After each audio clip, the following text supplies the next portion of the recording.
Hey, it's time. It's time for hanging out. It's time for lefty audio. Nope, no lefty audio. Hey, hello everybody, welcome in. Hope you're doing well today. I am doing all right so far, I guess.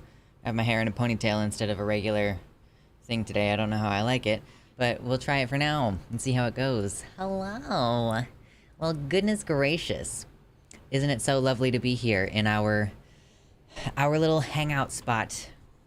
What's up, Dark Canuck? We got Dendrite. Hello. Yeah, Dark Canuck points out that it's important to like the stream. It's quick, it's easy, it's free. You look good. Thank you. Oh my goodness. What's up, mama? In addition to being newly single and newly unemployed, I am sick from allergies. What a time to be alive. Ugh. My throat is definitely being a little bit weird today with the allergies. Hello, Gayfesh. What's up?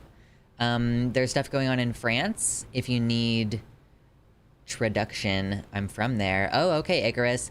Yeah, something about like a 17-year-old got shot by police. Is that what happened over in France? I haven't quite heard of what the situation is. France being based AF. Good luck with stream time today. Thank you, Timerinia. We are gonna have fun, hopefully. I mean, the goal here is to shitpost a little bit. We'll talk about a little bit of serious stuff, but I don't want to, you know, I don't want to bog us down entirely. It's the first day of July, which means if you weren't aware, this is Pride Wrath. Is that what we've all collectively decided? And also it's Disability Awareness Month. So that's, I mean, I think that's accurate. It being Pride Wrath Month coinciding with Disability Awareness Time. Cop unions are also corrupt AF. True. I'm a Pride sloth at the moment. I'm feeling so motivated right now, y'all. Like, I think it might be because Pride wrath doesn't make sense. It's just wrath. Oh, yeah. Gay wrath, not pride wrath. That's my bad. I put the wrong... Because it's gay pride, so gay wrath. My bad. Pride and wrath can be shipped together, however. Ooh. Well, pride is literally neurodivergent and a minor, so... Yeah, let me point the LEDs away from my eyeballs. Hello, haven't been this early for months. What's up, Not a Mermaid? Welcome in. She's it Furball says, French! I know some French. Yeah, I know some France as well. I took 3 years of French, actually. Did you know that? I took 3 years, which is why when I see French words, I do pronounce them funny. Because it's like, I don't know, it was from the ages of like 13 to 15 or 16. So it's just like, it's in there. What do you mean Twitter is over? What is this clickbait? Oh, so if you don't actually know, I'm not going to go into it right immediately, because here's the thing. On the Luxander stream, we steal ideas from other streamers when we like what they're doing. So Demon Mama does her like 1 hour of cooldown, warm-up, whatever the fuck you want to call it. And so I have taken that whole cloth, and now I just do an hour of chill time at the beginning of the stream. Okay? Cozy hour, exactly. Welcome to the website, CC. Hello. Dix, first of all, it's in all capitals to get the emoji, and second of all, it is a, it's a subscriber-only emoji. We don't have very many subscriber-only emojis, but that is one of them. But if you type Dix in all caps, you'll be able to add to the combo, though. What's up, Loves Aliens? Yeah. So, Twitter, you know, it's gotten worse and worse. Elon has removed a lot of the people who do the job of keeping the website running, you know? So they, I guess what happened is they basically didn't pay the Google Cloud bill and now restricting tweets, like limiting how many tweets you're allowed to see, which I'm sure that the advertisers are just super happy about. It seems like a great idea, TBH. I heard he managed to self-DDoS with this change. Yeah, because, like, they, oh my gosh, my throat is being so weird. Because it's limited, but it still tries to load the web page, right? So you get, like, a DDoS attack because it's, like, trying 20 times a second to connect, and it just can't. I think Elon's already given up the idea of Twitter ever being attractive to advertisers again. Yeah, I mean, personal opinion, I think that he's deliberately gutting the platform. And I don't know if it's just because, like, he's spiteful, or if it's, like, a deliberate attempt to undermine one of the only... I mean, like, one of the places where it was quite easy to get a hold of people, and, like, Twitter kind of felt like an equalizer to me. I don't want to get into it too much right now, though. Personally, I like Neko to browse Matrix chat. Yeah, so I've been hanging out in BlueSky a bit, and I opened up my Mastodon for the first time in a while yesterday and posted. But I don't know. I like BlueSky more than I like Mastodon. Maybe because BlueSky is just a little bit more familiar feeling, since it is kind of skinned off of Twitter.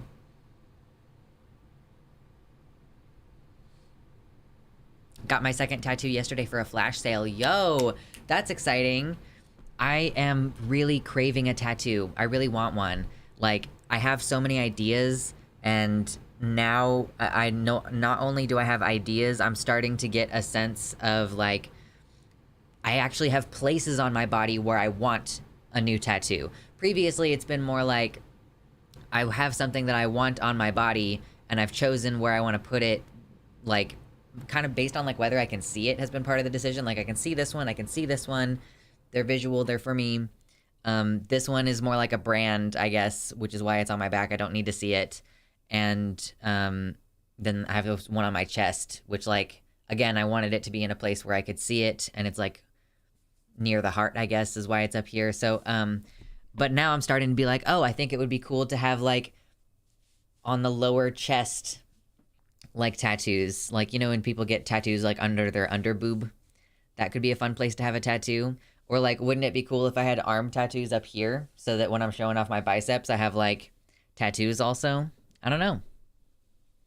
but tattoos cost hundreds of dollars, and I'm trying to be a responsible adult who, thank you everybody who donated to my GoFundMe, by the way. I am going to be able to use my own money to pay off the remainder of the taxes, because the GFM was covering only part of it. So I'll be able to pay off my taxes from last year, and then hopefully start paying off my taxes now for next year, because I got to make like quarterly payments or whatever. What's up, Riley? Any dragon-themed tattoos planned? I don't have any dragon-themed tattoos planned. $250 per hour for good tats here in Silicon Valley. Yeah. I live in Kansas, so it's a little bit less expensive, but it is still like, yeah. I've only gotten small pieces that are like black with no shading one session, so I've never really had big work done. What was the GoFundMe for? It was just for it was to pay off my taxes. Like, I had to put my taxes on a credit card in order to pay them without having like a shit ton of interest accrue immediately. So I'm paying off that card now. It was like $2,000, and my partner said he would help with part of it, so. The prices are why I'm temporarily switching from tattoos to piercings. I am done with piercings, I think. For now, at least. I was done with piercings for a long time, and then I got my second set of earlobe piercings. But part of this is because I want to be able to wear small earrings occasionally, and I just didn't have the option before because I, like, started expanding my ears when I was really young. So I didn't have an opportunity to wear, like, regular shitty tiny earrings.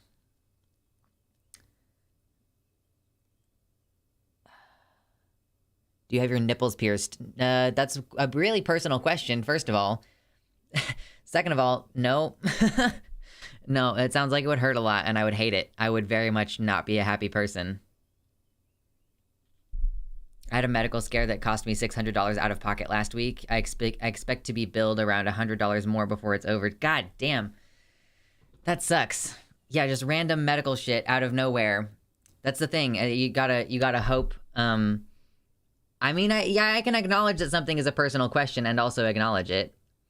I'm just like, I mean, you would probably know based on like me moving around and stuff during shows. But yeah, the random medical shit. When do you think BlueSky is going to be fully opened? Been on the wait list for more than a month. I don't know. I think that they actually genuinely lack the hardware to host huge amounts of people, because there already aren't that many people on BlueSky, right? There aren't very many people on there. And yet, yesterday, was it yesterday when all the shit was going down on Twitter and everybody was like, they've rate limited, like that was yesterday, right? Yesterday, I tried to get on BlueSky. Yeah, they had to shut down signups temporarily because the servers got overloaded due to Twitter dying. Yeah, like stuff was not loading on BlueSky yesterday because they literally don't have the infrastructure to support like a huge number of people on the platform. So it remains to be seen. Considered nip piercings, but I have a feeling that while my girl side would love it, I think my boy side would hate it. I'm good. It just doesn't seem like great. I just found out that the channel monetization features that you unlock early at 500 subs and 3,000 watch hours is not access to AdSense plus YouTube premium payments. It's just channel memberships and super chats. Oh man, that's a bummer. Like it's the stuff that they can skim off a bunch of off the top, you know? No ad. That means you still don't have control over your ads. Like, your channel is monetized, but they're still going to put ads in your videos. And YouTube is not good about this. YouTube has a tendency to put ads too frequently in the videos. I want to get mine pierced, but I'm a masochist. Yeah, I just think it would be a sensory problem. I would not enjoy. I once got an ad while watching my own content. Nice. Nice. That's incredible. What's up, Asuka? What's up, Spud? Welcome in. Glad that you're here. Hi all, so happy to finally be able to watch the entire stream. Perks of living on a different time zone, says Milan. Yeah, what's up? That's the great thing about Sunday streams. That's why we have Sunday streams. And it's why Sunday streams, I try not to skip Sunday streams that much. I do, like, I usually, more often, I will skip, like, a Tuesday or a Thursday stream if I need to call out sick for a day or whatever.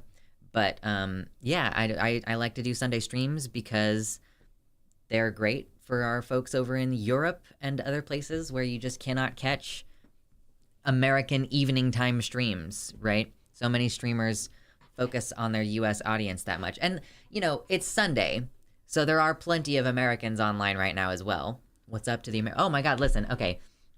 There's like 70 viewers in here and only 47 likes. Can we get like just a couple more likes? Just a couple. It immediately helps the stream also. Like, it's just gonna immediately show the stream to more people. Thanks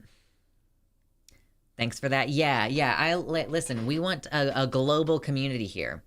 We have, like, I've got, like, one of my, basically my primary moderator is from Sweden, you know, like, we got all kinds of people over here. What's up, Creature of the Fae? I just saw DeSantis' new anti-LGBT ad and I'm mortified. The man is not human. Oh, I haven't seen this. This is the one thing that sucks about Twitter dying, is that my job is going to be affected by it. You wouldn't think, but the, like, main way that I get the news, like, I'm like, what are people talking about? What is the discussion? And I go to Twitter because that's, like, where the discussion is. And that's where I saw all the firsthand information about the protests and riots going on in 2020. And it's also the place where I still get COVID news. Like, I am still masking with N95s, even outdoors in situations. I bought some Enovid, like, nasal spray to try to be like a protective barrier while I'm breathing through my nose. Like, if I'm going to be outdoors without a mask, you know, if I'm going to be outdoors without a mask. So, like, I'm doing my best and being safe because of Twitter, because I know everything that's going on. Can I like something on the website? No, it doesn't work on the website. I'm sorry, Wellington Smith. It's not my website that's the problem. It's YouTube embed does not include a like function. So I think that we would have to build something on the website for that, and I have no idea how that would work. DeSantis just allowed cancer-causing chemicals to be used in road construction. Every day is a dream here in the Sunshine State. Why is it that that all the time when they are against these, like, social things, they also want to poison everyone, like, very actively want to poison people? And, like,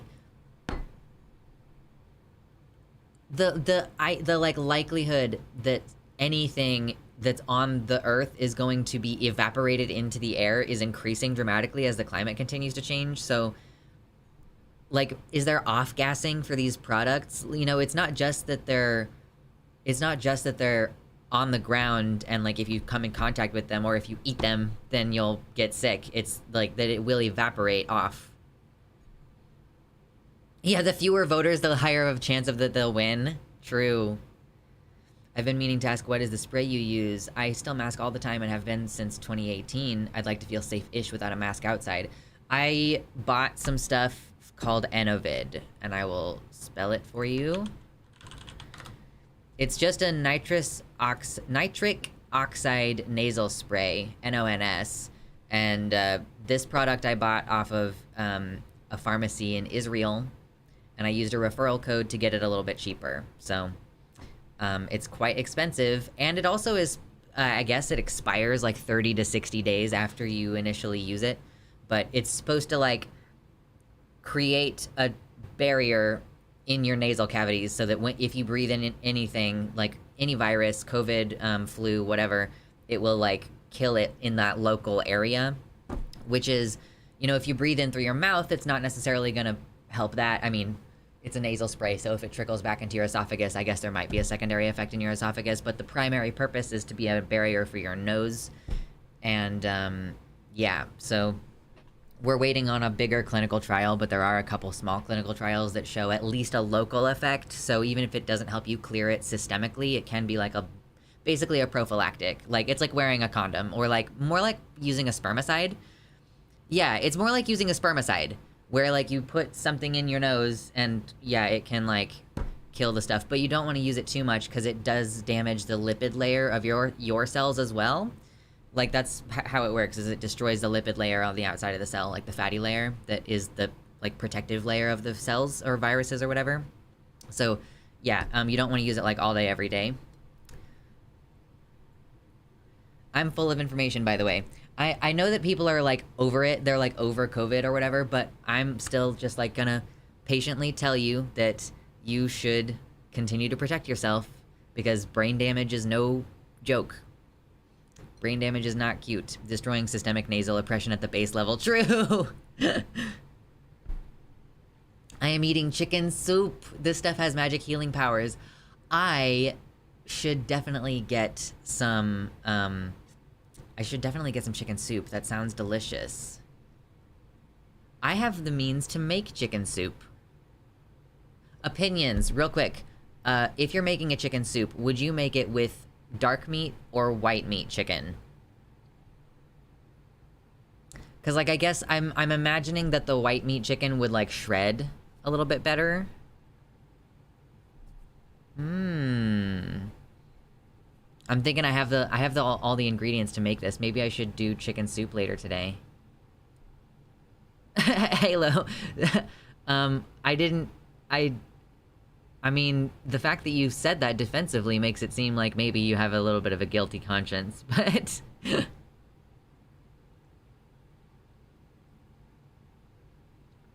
Both is good. I mostly just use leftover chicken. Fair enough. I would use the whole chicken. Well, I have frozen chicken thighs, and I have frozen, I think, one frozen chicken breast.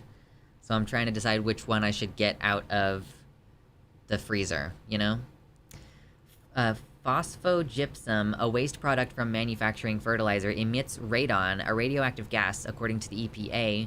The material also contains radioactive elements. Oh, so it's radioactive. The roads in Florida are going to be radioactive now.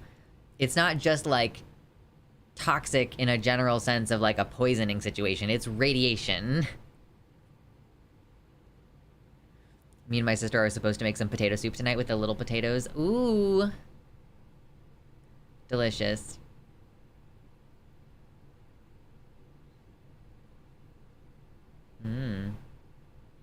It's literally bad for everyone to be in Florida. Yeah, I would never go there. I don't think I'll ever go there again.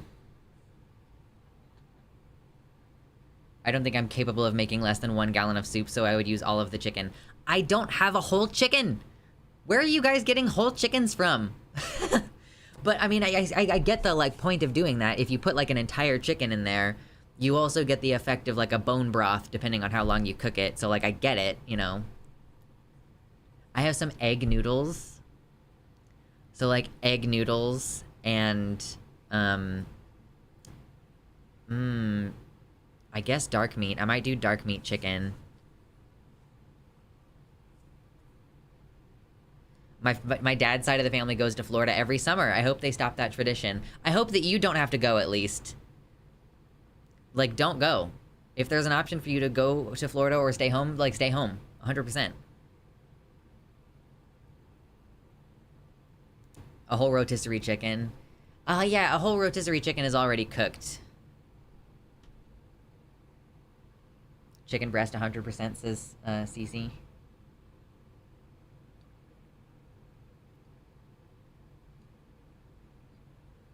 Yeah, get a rotisserie chicken, carve the entire bird of all the meat, and then boil the carcass for forever and a day. Bone broth! Bone broth. It's really good for you. Bone broth is really good for you.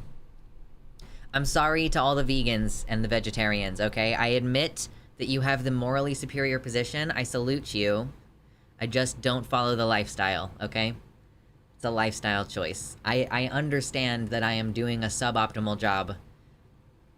I do the vegetarian option when I do.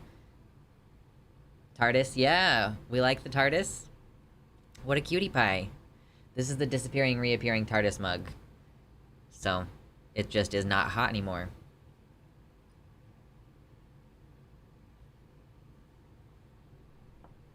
Yeah, there's too many Democrat voters now that there's less lead paint. flexitarian are not morally good. I'm just saying, like, I think that vegans have the morally superior position. Like, I think that they're correct about their general vibes about suffering and, like, factory farming in particular being horrendous. I actually do personally believe that small-scale farming could be sustainable and acceptable, you know? Because, like, I mean, yeah, I am not personally against, like, having your own chickens and using them for eggs and then occasionally killing a chicken and, like, eating it. Like, I think that that's fine. Fishing is fine, as long as you're doing it sustainably. The factory farming practices are what make it unethical, IMO, not the, like, fact that death is happening. You know? Asuka is very determined for Luxander to use dark meat. I will change my vote to dark meat. Okay, we feel confident that dark meat is better for soup.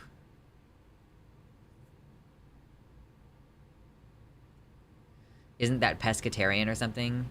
What's pescatarian? I thought pescatarian was like you'll eat fish. I mean, I think it's you'll eat fish. I also think that eating red meat is good. Like, if you have a cow, if you raise cows and you occasionally kill one, like, I do believe that that's good. Listen, y'all, I'm a pagan. I'm an atheist, but I'm a pagan.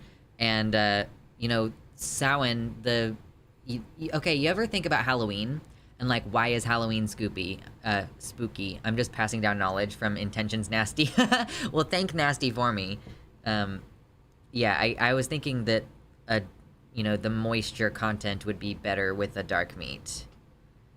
Yeah, pescatarianism is that you'll eat fish. But, yeah, my problem is not with what animals you're eating. My problem is, again, with, like, the scaling of whether this is ethical. But, so, Halloween, okay? Halloween is, the third harvest festival to a pagan. Like, old-timey, when you were, like, celebrating the natural world as you're like a farmer, okay? Pretend you're like a farmer in its medieval time and you don't have electricity. Very critical to remember that they did not have electricity. Hit like if you like these random fucking asides, by the way, and also hit like before you leave if you think it's annoying. You have, like, no electricity, so you only have the daytime, and so you're like, yes, daytime is good. We like daytime. Daytime makes the plants grow. And so you have, like, harvest festivals, right? You harvest the grain in early, like, late summer, I should say. Like, late summer, August, July or so. That's when, like, a lot of your grains are gonna be mature and ready to harvest. Then you have your main, like, vegetable harvest in, like, September or October, depending on, like, the weather that year.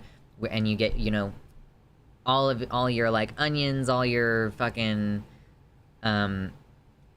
like, think Thanksgiving. Think Thanksgiving. You know, your pumpkins, your root vegetables, your fucking potatoes, your carrots, like, all that stuff. Your corn, even. You harvest all that in, like, September, October, right? Harvest moon. You know, the harvest moon tends to happen in the fall there. And then... You've started to, like, harvest, you have a lot of food, you're starting to prepare this food for the winter, you know? And then... in, like, early winter, you, cull some of your livestock. That's, like, the third harvest, the red harvest. So, part of the reason why Halloween is, like, a spooky holiday is because, you know, it's associated with death, quite literally, because of the fact that, like, you know, you have a bunch of animals, you've been able to feed them throughout the year, but... you want to have fewer animals over the winter so that none of you run out of food. And, I mean, you have plenty of, like, you have your own, like, additional food stocks over the winter because you just put a lot of meat in, like, salt storage or in cold storage. Ooh, wait, we have a donation through Streamlabs? I missed. Has it shown? I don't know if it's shown up for me. Your donation through Streamlabs.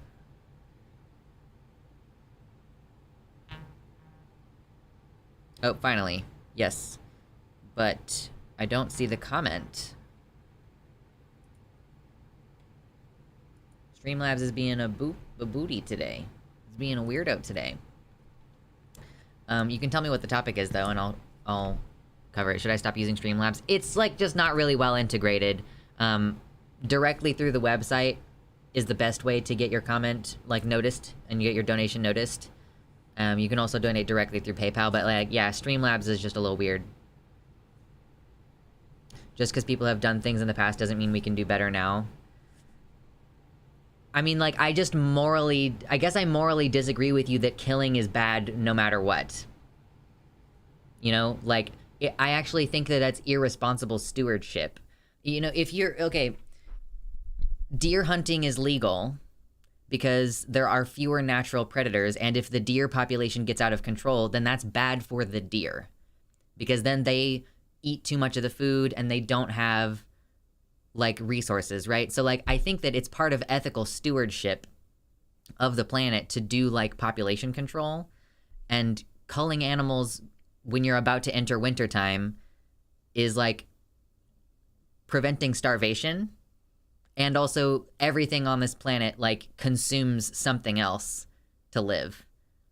Even plants, you know, survive off of like decomposed dead things. So like death is a good thing. It's part of the cycle. Eating meat is a good thing. Suffering is the thing. Yeah, if we do not feed and kill cows, they will die off. Oh, my friend keeps asking me to be the viewpoint of the leftist community. Should I stop doing that because he will not do his research? This is a guy who thinks DeSantis cannot be a fascist because fascism is a left-wing ideology. This is not your friend, Slashy. I would not keep talking to this person. But I also am a trans person who's not trying to, like, yeah, I don't know. I'm not trying to, like, convince people to not be fascists right now.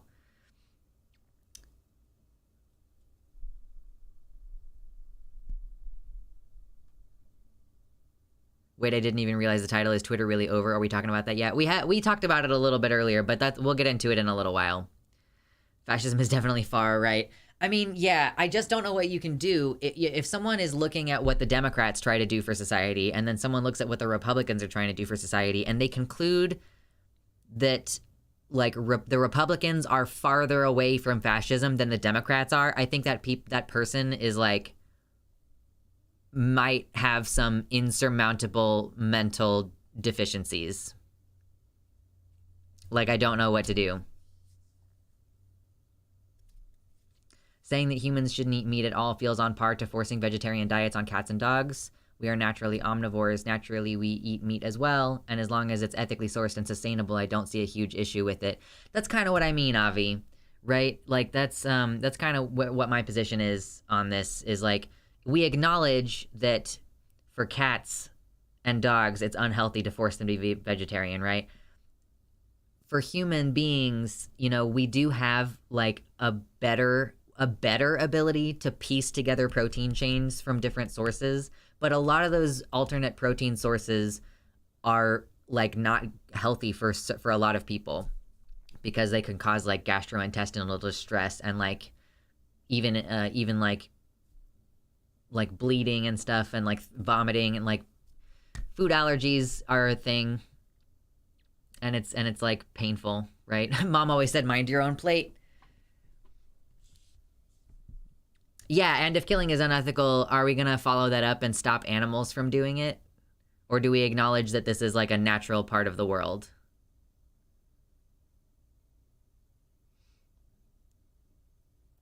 IRL, he was surprised that I was telling him drag shows are fine for kids. Yeah, Slashy, I mean, that's like...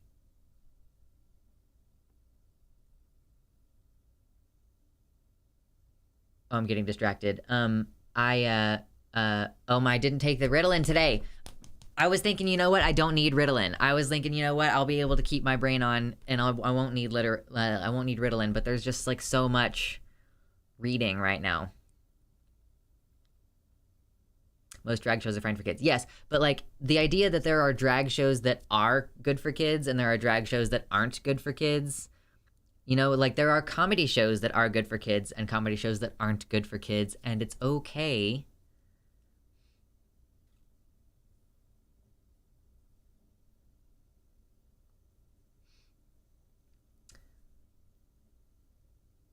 The only thing that will convince a fascist is a deeply personal epiphany. Unfortunately, that is highly unlikely most of the time. They tend not to be the most introspective people in this world to begin with. If they had been, they would not have been fascists in the first place. I don't want to, like, just say that people are a lost cause or anything, but I just don't have the time. You know, if you want to try to convince someone to not be a fascist, that's cool. I just don't have the time. Holy shit, there's 94 people here. Hey, even if you don't want to hang out, hit like before you leave. And if you do want to hang out, hit like, because we are talking about all kinds of shit right now.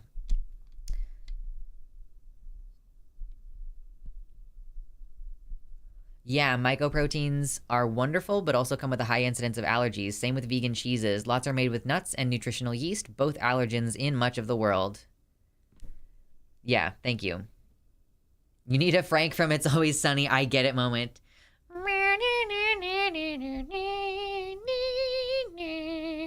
That music is iconic, and it makes me laugh so much.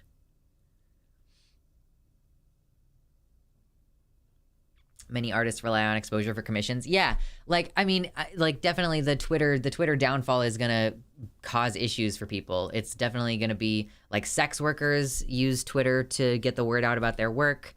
I mean, Twitter has fucking sucked for that for such a long time. I mean, maybe it's different for sex workers because they're posting pictures and then you click the picture and then there's a link. But for me, like, posting links to videos, even trying all these little tips and tricks in order to make your tweet not get, like, suppressed, I already have felt for a long time like posting about my work on Twitter is perfunctory. Like, I'm doing it because hypothetically it might reach like 1 or 2 people who then click through to the content and actually watch it. But I just have no, like, all of these platforms fucking hate individual creators. There's just no, like, you literally have to pay for advertising. On Facebook, you know, I used to post my stuff so that my friends could see. Thank you so much, Diaphla, for the tier 2 sub. I appreciate it. Enjoy your dicks. I appreciate you so much. I appreciate you so much. Thank you so much. And I left the goal at $25 because Veronica Fox asked me if I would leave it if her dono could count toward next time, and I said yes. So I followed my word, but I haven't seen her here yet today, so I don't know if she's here. I don't know if she's gonna be here, but it sucks so bad. There's just, like, no reason to post on, like, anywhere. For Facebook and for Twitter, you know, a long time ago I was like, oh, should I find a subreddit to post my stuff in? But that gets punished as well, because individual subreddits, of course, don't want you to use their sub for, like, self-promotion, which I totally get. That makes sense. But there's, like, no way off platform to really spread anymore, it doesn't feel like. Many allergies and intolerances as well as restrictions due to health conditions. I'd love to be vegan or vegetarian, but I can't eat multiple categories that sustain those diets. Just trying to minimize, like, I make a chana masala every once in a while. Thank you, Slashy, thank you so much. I appreciate that. Yeah, let me actually add both of these. So, I can do math. Why is the Streamlabs website being so slow? So slow. Okay, there we go. That's better. I'm kind of glad Twitter is frozen as is. Pornhub? I mean, yeah, for sex workers, sure. If you want to post on Pornhub, like, you can post your little advertisements, your little trailers or whatever on Pornhub. But for a creator like myself, I mean, yeah, I don't know, how does that work, Pornhub? Do you just post regular videos there? See how it goes?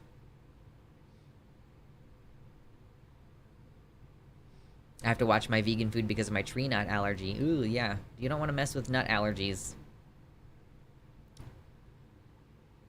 It's good to note that modern day diets have way too much meat, though. People should probably reduce the amount of meat they take. Sure, it's carcinogenic. You know, let's not pretend like meat's not carcinogenic. Moderation. I like to have meatless days.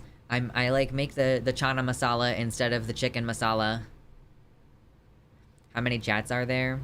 The top link in the description on YouTube, y'all. So for those of you hanging out on YouTube who didn't know, I have a website like Vosh and Demon Mama and the Surfs TV and all those folks. I have my own website. It's luxander.net. Top link in the description if you want to join the chat with the custom emojis over here. I think people used to post pirated movies to porn sites. Nice. Excellent. Site chat, site chat, site chat. Site chat's the best. We have the custom emojis and the you can post links and they actually show up. Like YouTube, YouTube like suppresses links even though I told it not to. It's a very weird system. And I can't even see moderation actions now, which is weird. I mean, it's like good because it's not distracting, but still. Anyway. So we have been hanging out and chilling and vibing for about 45 minutes. So maybe we will switch gears and talk about some topics, eh?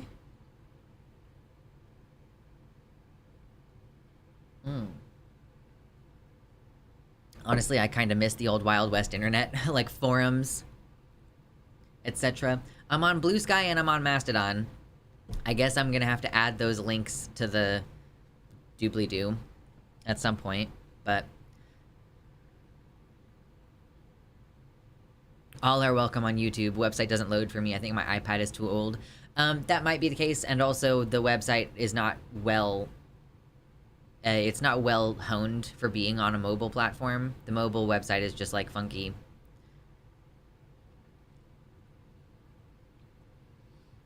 Pornhub is now banned in Virginia. Oh, man, what? They're really doing the porn thing? Just gonna, like, knock out the porn. You can always share a topic. I'll read it in the chat. Sitting in on this live stream while cleaning my house. This is helping my ADHD so much because I don't have to stare at the screen to pay attention. I do the same thing. YouTube ad blocker crackdown. Oh yeah, I mean, listen. Nobody. My opinion on this is not a popular opinion, and I'm just gonna tell you this right now. The whole like YouTube trying to block people using ad blockers. Listen, I make my money off of ads. I don't put very many ads in my videos, and it's like the exchange that you make for free content. But if it's like really that annoying to you, like first of all, I really don't think that it should be that annoying. But if it is that annoying, then pay $10. Like how many hours a month do you watch YouTube? Pay the $10 for premium. Like either watch the ads and understand that this is how the creator makes money, or pay premium and understand that the creator will get paid with your view time, you know? But it just, you know, I watch like 8 hours, so that $10 is worth it. Right. I listen to shit on audio all the time, and there's other benefits to not having ads. You also have the benefit of the YouTube app being able to turn off the screen, having a downloads list. I listen to like podcasts and stuff on YouTube, so I mean, yeah. That's my opinion about YouTube blocking people who use ad blocker. I'm sorry for the inconvenience, y'all, but it's just $10 a month. You used to pay for cable and still watch ads and you couldn't skip them at all. True.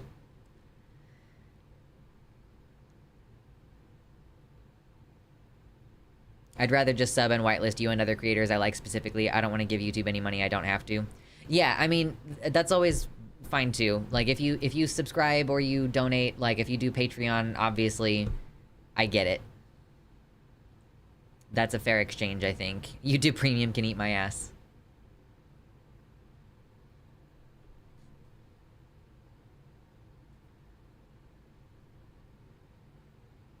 You couldn't pause or fast forward back in the day either, so you had to use the ad break for running to the bathroom, and then run back while your sibling says, "It's back on!" Most people watch porn with VPNs anyway, so it's not gonna do much. Oh, that's true. Yeah, I guess it's just gonna increase the number of people who buy VPNs in Virginia. If they're making porn illegal, like, you can't access it, it's just gonna make it to where more money goes to NordVPN. Worth it? Question mark? Yes, thank you, Anthony, for subscribing to the Patreon. I love that because I can budget around Patreon. Like, it's great because it means that I can always get my rent paid and then have money after that. If rent ends up costing a lot, then my Patreon comes through just shortly after that. So then I can get my other bills paid. It's not illegal. You just have to register your ID on adult sites to access them. Girl, there's no way. So yeah, VPNs definitely, so that folks don't have to register. You have, like, so in Virginia, in order, you can't just say, like, the little screen that pops up that says click to say yes to confirm that you're over the age of 18. They're gonna make you actually submit, like, your identification number. That's so fucked. There's no way.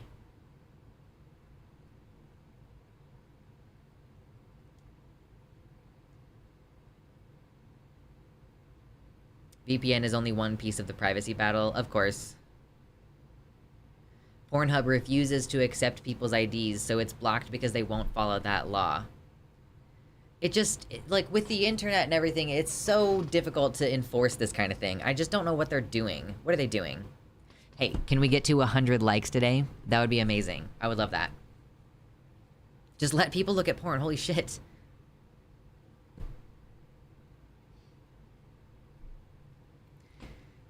Anyway, I'm not providing my ID before watching a femboy getting their root chakra destroyed. Just right in my root chakra.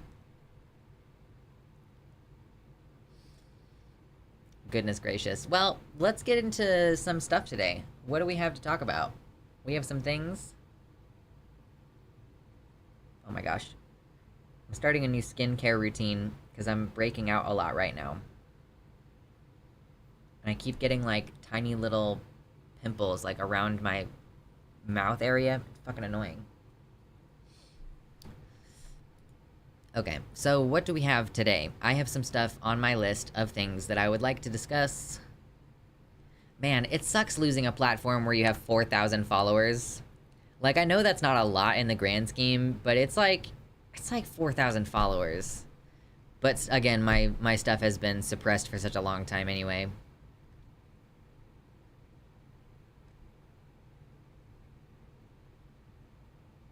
Oh yeah, I guess one thing that I would like to talk about before we get too far in.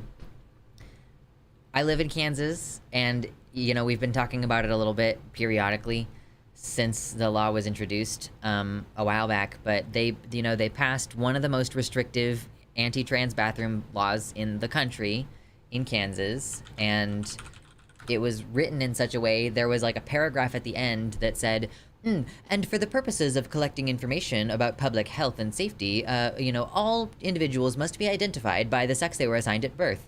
And so we were wondering, like, okay, well, what the fuck does that mean? Does that mean that gender marker changes are not going to be permitted in the future? And not only is that the case, but they are also retroactively changing gender marker changes. So they won't seize my ID from me, but they will when I go to get my ID renewed in a couple years, unless this law is challenged or unless I live somewhere else. If I were to go get my ID changed in a couple years, they would issue it to me under my birth sex, even though I changed my sex legally through the legal process like 6 years ago. 7 years ago. I changed my ID in 2016. So, yeah. And, like, I never ended up updating my birth certificate because I didn't want my birth certificate to say male, and Kansas has never had the option for it to say X on it, so I just never updated my birth certificate. But, yeah, I mean, it's pretty shitty, and I am not seeing much from the ACLU about this. I mean, they're, like, talking about it briefly, like, they've commented on it, but do we have a lawsuit finally? Nope.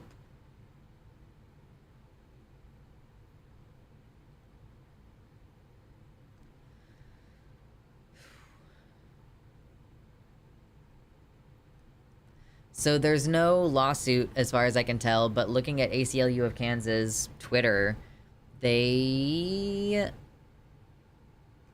been sending letters which is, I guess, something. They've been sending letters. This week, we sent a letter to school districts across the state sharing information with them about their continued obligations to protect LGBTQ+ students and employees in their schools, despite the anti-trans bills that the legislature passed this year. So, yeah, I mean, this bill does not have any enforcement mechanisms and does not provide for any penalties, civil or otherwise, for agencies, business, school districts, or entities that decline to change their policies to adopt the definitions. So I think this is just pointing out that there is no, like, legal system. When did it pass? It passed in April. I believe it was April. So it's been going on for a while. Like, this thing has just been a topic of discussion for a while, and it's in effect now. The reason why I'm talking about it now is that it's in effect. Today, what is today? July 2nd? Today is July 2nd, and it went into effect yesterday. And the thing about this is that despite the fact that there is no clear criminal element, like, they did not establish it's a crime under this, you know, it's a trespassing, or it's a sexual assault or a sexual harassment. Like, they haven't made it a crime punishable in any way. So, but what this does mean is that, like, using the restroom is gonna increase the likelihood that you're gonna have a police interaction and be arrested, and then for the rest of your life you have to answer yes if you are, like, applying for a job that asks you if you've ever been arrested. Thank you, John Getbent, for the tier 1 sub. I really appreciate that. Thank y'all. If we get to the goal today, then I will flex for you in my muscle shirt. I'm wearing a little muscly shirt today, and I hope that you love it so much. Oh my god, Streamlabs website is just, like, absolutely losing its mind. Is the stream okay? Like, are we okay? Or is it just the Streamlabs website? Why do you hate me so much? Anyway. What's up, Darkly? Getting baited with guns, exactly.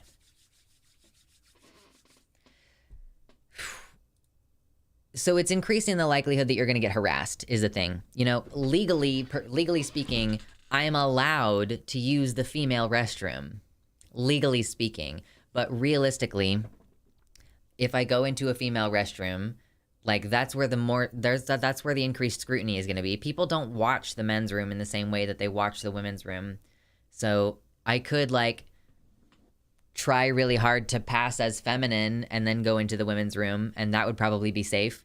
But it's the fact that I have to, like, think about that, and the fact that that's, like, a concern that I now have about where I'm allowed to use the restroom when I exist in public. When I start going to the gym again, I feel fine because I know that the gym that I go to has a disabled, gender-neutral bathroom, and I can just use that. I already just use that. I don't really like to use group restrooms when I can avoid it. And every time I go, I have to make a decision on, like, okay, well, here's what I look like today. So I think that I'm going to pass better in this bathroom and get less attention on me. That's the only rule for me. I use men's restrooms. I use women's restrooms. I use the disabled toilet because it doesn't really matter. I just go wherever I think I'm going to be safer at a given day. And this is basically just increasing the scrutiny on that decision. I'm still going to make the same calculus. In fact, it is safer for me to use the men's restroom. People don't think about this, that me using the men's room is actually the safer option, even though that is explicitly illegal. I was assigned to female at birth. It's explicitly illegal for me to use the male restroom, but that's, like, the place where there's going to be less scrutiny on me there. Thank you so much, Anon, for your $25 dono. Wanting to leverage upper middle class network to provide housing to trans refugees from anti-trans states, there appear to be no orgs doing this specific work. Ideas on orgs or starting myself? Thank you, Anon. So first of all, thank you for your donation, and second of all, thank you for your interest in the trans refugee crisis. There is a trans refugee crisis. I might become one of those people. It seems very likely. You know, I live in a state where my legal protections are being stripped from me. So I would suggest you go check out rainbowpassage.org. They are a grassroots organization. They just applied and got figured out for 501c3 status. So that's where I would point you to. They are in need of they're in need of donations. They're in need of volunteers. They have a strict vetting process. Yeah, I should add a thing. But it's rainbowpassage.org, and they have a sign-up sheet. They vet their volunteers. They vet the people that they're saving. They've already removed 6 people from Florida and Texas. And yeah, so if you have extra space in your home and you can volunteer that's awesome. I appreciate people who want to get involved. If there were a trans-only bathroom, I would go for that one every time. I also use the disabled bathrooms. I'm a bad dude. Listen, the disabled bathroom is the gender-neutral bathroom. It is accessible for both of those reasons. So you wanting to use an accessible bathroom for you means that the gender-neutral disabled toilet is the correct bathroom for you as well. If there's someone with a wheelchair, maybe let them use it first, I guess. Because I guess that is sort of their primary designation, but they are accessible also for gender nonconforming people. Yeah, you can volunteer in all kinds of ways with Rainbow Passage. They need people to do graphic design for the website. Amy needs help building the website. For sure, all types of assistance are useful and needed at this time. So thank you for donating, and thank you for getting involved. That's awesome. Let me drink some more water. Holy shit, I'm so thirsty.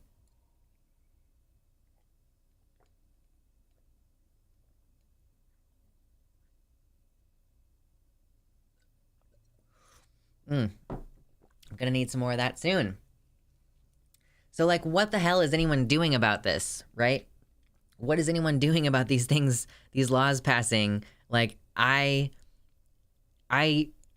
am scared to exist in public. It's a thing that I have to deal with now. This concern over whether I'm gonna be assaulted or accosted in a public restroom.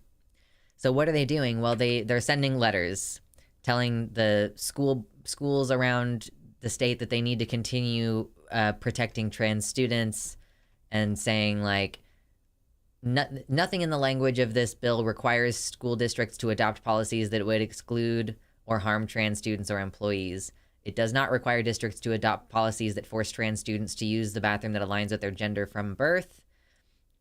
A district may still adopt a policy that allows trans students to use the bathroom that aligns with their gender identity and other LGBT affirming policies.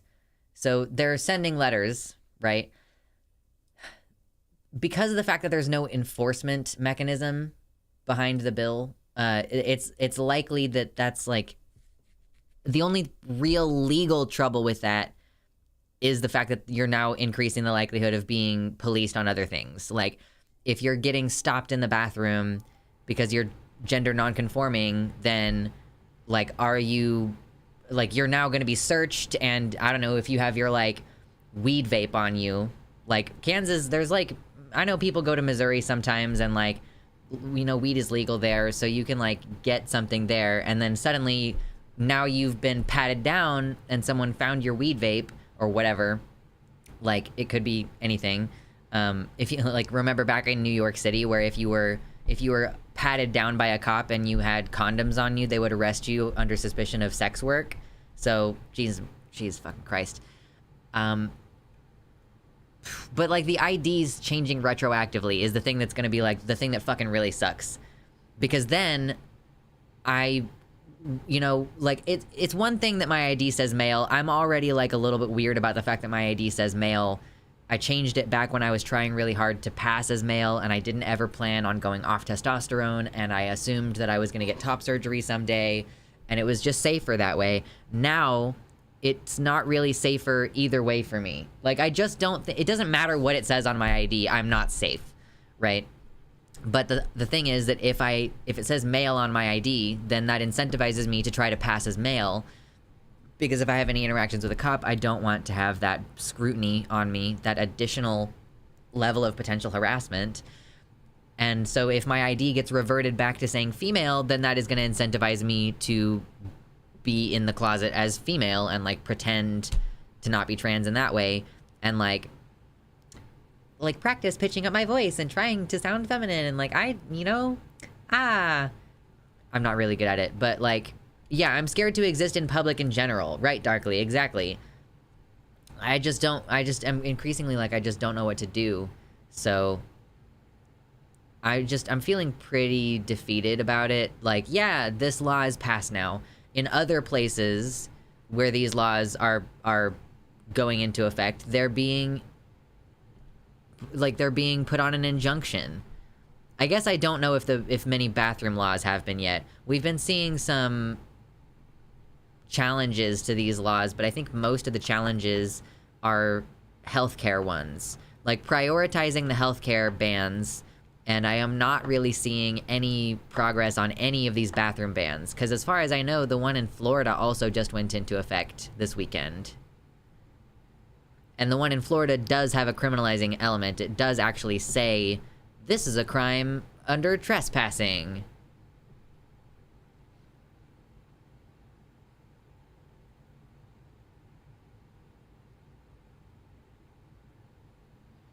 Halfling Rogue says hi. They recently got a promotion, so they can't tune into the Sunday stream. No worries! Say hi back. Hope that y'all are doing well. It seems the government are illegally putting trans citizens in danger of abuse and attack by transphobic citizens. It's not illegal, though. That's the thing. Like, that's the problem, is that it's not illegal for them to put us in danger. They've proven to, like, a very, very clear degree that they do not have to keep you out of danger. Like, they actively shoot people, they tase people to death, like...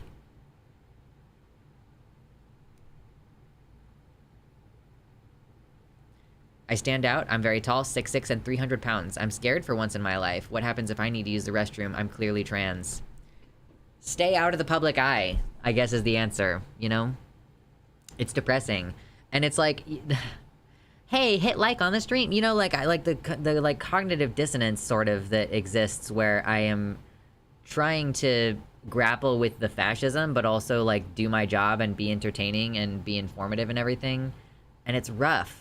And it's hard to do both at the same time. It's insane because this will hurt cis people that don't pass well either. Yeah, of course. Any gender non-conforming person, whether they are cis or trans, is going to be affected by this law. I really don't want to keep using the argument that cis people are going to be affected as well in order for people to care about this, but the objective fact is that the greatest number of people who are going to be affected by this are going to be cisgender women with short hair. TBH.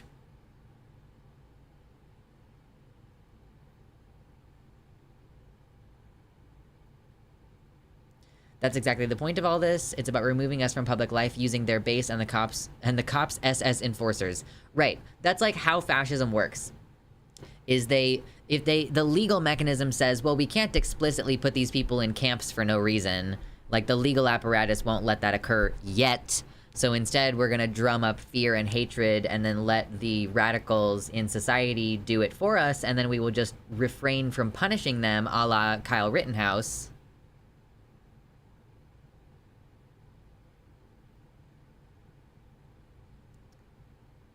Right, and it deters people who are beginning to question their gender from even exploring anything that could get them hate crimed in public.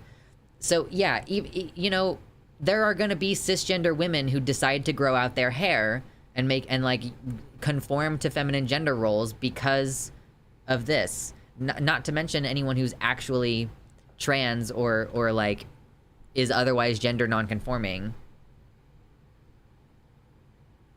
I think conservatives want to attack cis women who are ugly. Ugly women are women. Oh my god. Anyway, y'all. I'm gonna use the restroom and refill my water, and then let's talk about Twitter, okay? We'll try to have like a concise like Twitter segment, and then maybe something else funny. Yeah, and people who had suspicious names during the Holocaust. Let's see if we can push us over. Oh, there's 100 viewers. Nice. Can we get 100 likes, please? I'm just about to run to the restroom really quick and get some water, because I've been talking for an hour and it's thirsty time. But, yeah. So when I get back, we'll get into talking about Twitter, okay? Be good. Be good. Be good. You should get some water too. Hydrate or you will dehydrate. Be good. Thank you, Breaker Beam.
Sorry to interrupt you, Hassan. Let me just get in here real quick. Hi. Okay, I'm back. I'm hydrating with hard cider. Cherry blossom cider, to be exact. Ooh, cherry blossom cider. Ooh, girl. That sounds good. Ugh. If there is an AFAB body out there that is not a good, sexy, obedient fuckdoll and incubator for Republicans, they hate that person. That is the simple fact of these people's vision. They just want to use you.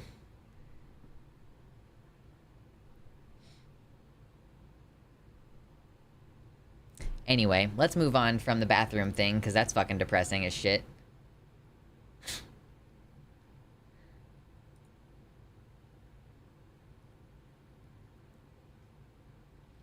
What's up, Lols Rainy? Welcome to the website. At this point, people should make, like, go out in public groups to protect each other. Yeah, like, okay, I have one more thing to say about this. I saw someone on my Facebook who I know lives in Florida. Not all the time, but, like, part of the year they live in Florida. And this is, like, as far as I know, like, a cisgender person who was posting, like... I think she kind of made up this, like, just say they thing in response to this law passing. Like, I don't know, did something specific about pronouns happen in Florida? I haven't heard anything specific about pronouns and free speech or anything like that. I just know about the bathroom thing. But she made this thing that was like, haha, you know, if trans people can't choose their pronouns, then no one can. Just say they for everyone. And, like, I appreciate the gesture of support to an extent. But the thing that bothers me about it is that cis people don't fucking understand that this is not about language. This isn't about what I prefer to be called. This is about being assaulted in public. This is about getting arrested and charged with a crime for trying to use the bathroom.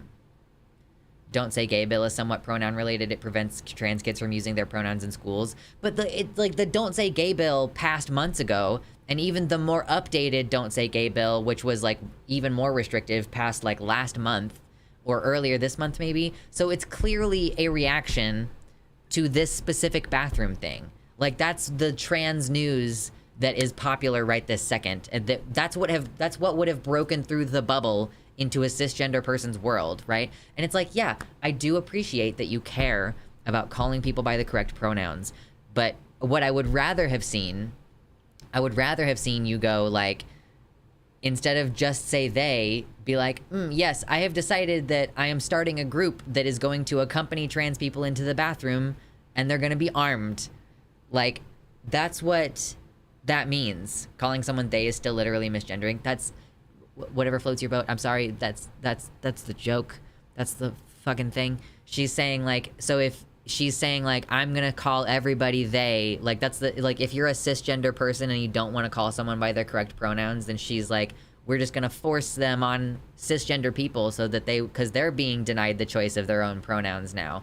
Like, that's what the thing is like, well, I'm gonna deny you your pronouns as a cisgender person if you're gonna deny trans people their pronouns, right?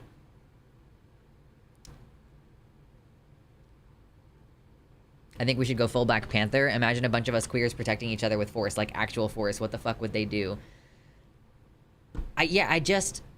I don't love the idea of being in a militarized group and, like, policing our communities in this way, but it kind of seems like I just don't know what the fuck else is gonna happen.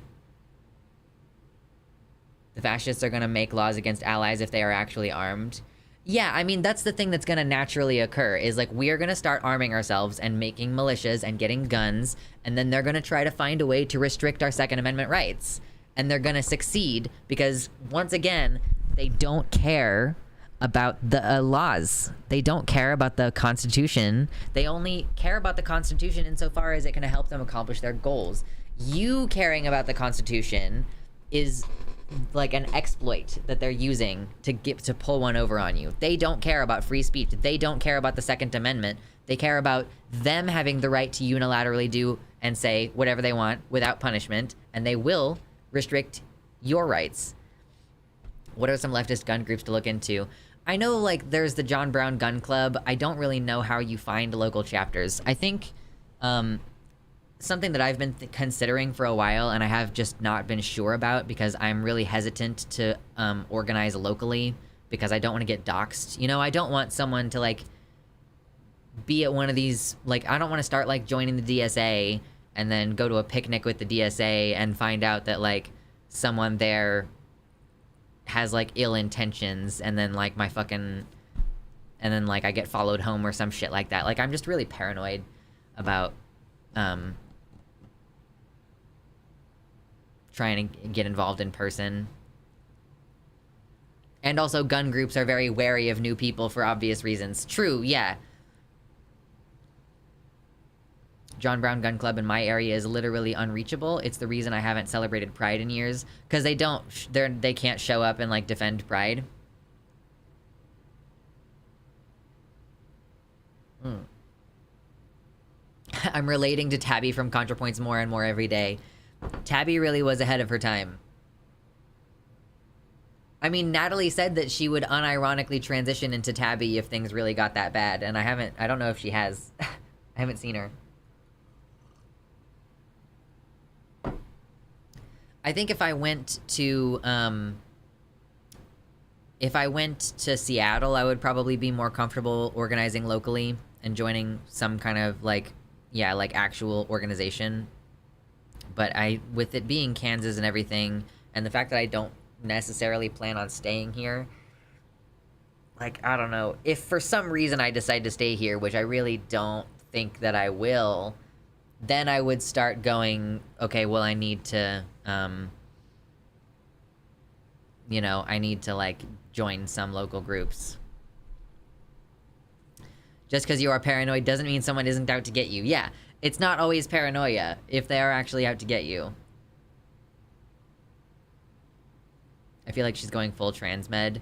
I mean, yeah, it was a couple of years back. She said during a video, like, I will unironically transition into Tabby if such and such happens. It was a while ago, though.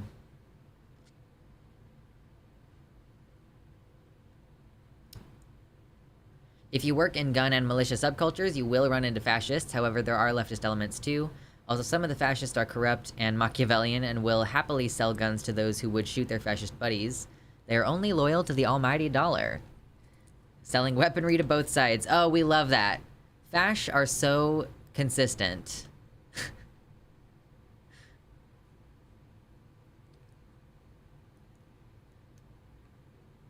Working in tech has repeatedly taught me we are spied on far more than most people can imagine, and that's just from what is public.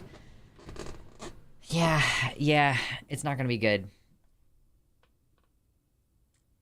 Tacoma is better. This message brought to you by resident of Tacoma. Fuck Seattle. I don't care about living within the municipality of Seattle. Tacoma and Seattle are so close to each other that, like, don't you basically have, like, overlap? Where, like, it's like the Seattle-Tacoma area, almost. It's like how Kansas City, like, there's Kansas City, and then it just kind of gets bigger and bigger until there's a bunch of smaller municipalities within the greater Kansas City area. Anyway. Anyway. I just want to get out of Ohio. Yeah. Ohio is also not great. What with the poison?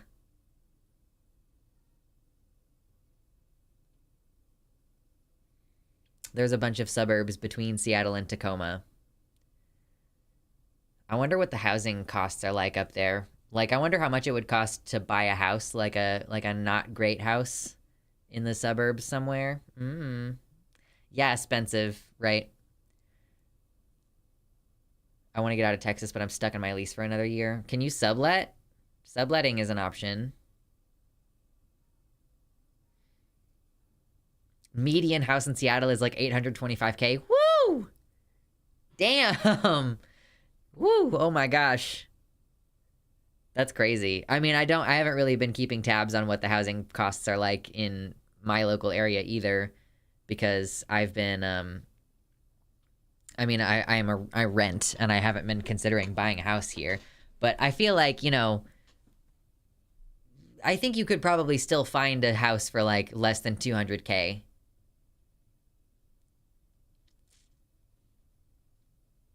A 1,100 square foot house isn't too bad, especially if it has a basement. Do you actually want to live in the suburbs, though? Suburbs are horrible in every way. I mean, I just don't know that I want to live in a big fucking city like Seattle. I've never lived in a big fucking city like Seattle. That's just me.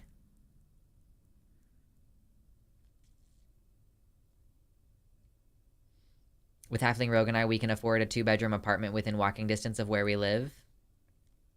Okay. Big cities can be fun, but they're so loud. And I want a garden. Like, that's a life goal that I have. I don't know that I'm ever gonna have one, but I want one. It's the giving up on your dreams part that sucks so bad. You know? Like, it's the losing out on, oh, sorry, where we work. Yeah. Like, it's the missing out on the fantasy of having like a safe and stable place to live if you want to garden play Animal Crossing. I like that game in short bursts, and then I realize that it's super fucking boring.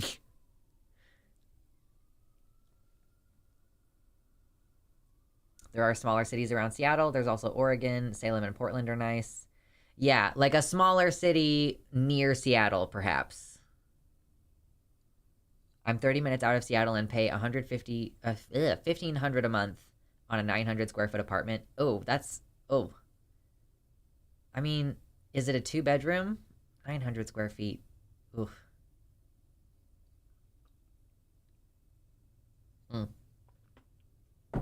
Anyway, we've got some folks hanging out. Let's talk about Twitter finally. Is it confirmed that it has something to do with Google Cloud, or is that just a coincidence? Twitter's been on the death knell for a while now, truly. It's been quite a while since, like, Elon purchased the website, and it has become an increasingly better place for fascists to hang out, and increasingly a bad place for trans people to hang out, which sucks, because we've found so many cool people on Twitter. Like, I have like 4,000 followers there, and I've been like getting to know a lot of other folks and cultivating it into a place where I can keep up about COVID news and I can keep up about politics. It's really like my news source is the worst thing about losing Twitter for me. Twitter used to be the trans dating site, honestly. And so, like, people are splitting off and going different places. People are going back to Tumblr. People are on Reddit. People are making new websites like Mastodon and BlueSky. I'm on all of those websites if you're interested. But yeah, it like sucks. If you need news, you should learn RSS. Yeah, I'm gonna have to set something up probably.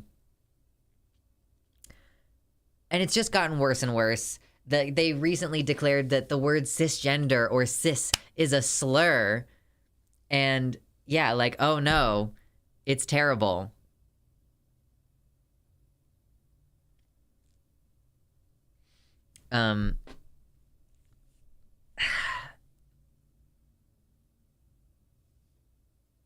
So anyway, like, it's just been not very fun to be there, and it sucks to lose the platform. Frankly, I've been pretty invested in the site, especially since I started streaming as my job. Like, that's where I get a lot of the info about not only what is happening in the news, but what are people talking about. And where are we gonna find that community elsewhere? Well, let's just try to go. I guess, like, BlueSky is invite only, so it's kind of tough to go over there, but that's where I've been most comfortable recently. We're just gonna have to delineate a little bit more. We're gonna have to use a bunch of different platforms, maybe, because the newest thing is that Elon Musk decided to limit the number of tweets that people can see on the website, because presumably there's some, like, Google Cloud storage thing that hasn't been paid for, or maybe some service, otherwise, like, some web hosting service that, like, they've just slowed this down. He just wants to kill Twitter. Right. Like, is this malice, or is it incompetence? Like, what is happening? He's made so many terrible Twitter decisions, like, so many terrible decisions. He clearly is a fascist sympathizer. Like, let's be clear. He has come out totally against trans kids being able to have access to healthcare. He does not enforce any rules about misgendering or using slurs like tranny on the website. Like, those, you know, when you are trans and you use the word tranny in one of your tweets, it gets limited. But if you are a bigger person and you use the word trannies, which is spelled differently, okay, listen. They couldn't get it on the word filter because it was spelled different. You get like 11,000 likes for a hateful tweet calling people trannies. And that's what that's been like more and more frequently. And he's definitely against trans existence. Oh, just found out that the likes tab isn't rate limited. Oh, okay, so you can look at your likes tab. He says he does not care if his investors lose money. Yeah, his trans kid must be real stoked for Christmas. The kid has changed their last name so that they don't have to deal with being associated with him anymore. His ex-wife ran off with a trans woman. I don't know if they're still together. You know, good luck to them if they are, but holy shit. Oh my god, water is so good for you, y'all.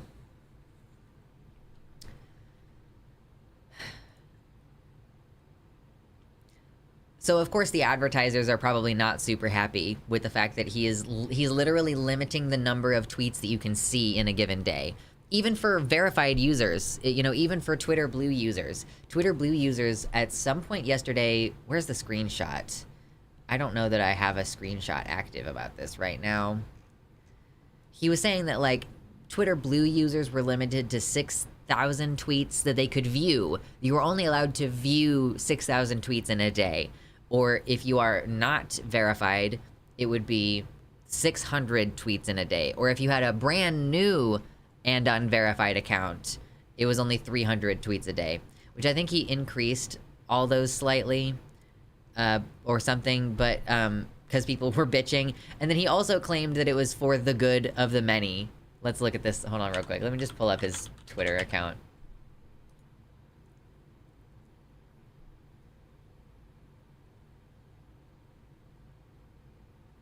Some arbitrary number, exactly.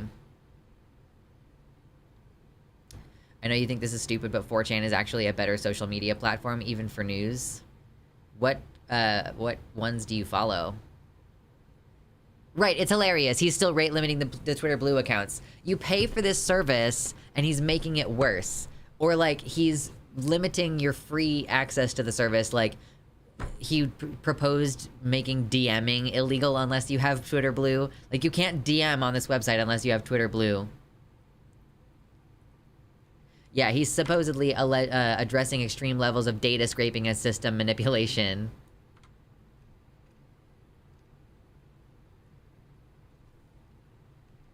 Where... I was looking for something specific. What was it that I was looking for? Oh, we have SpaceX something happening this week.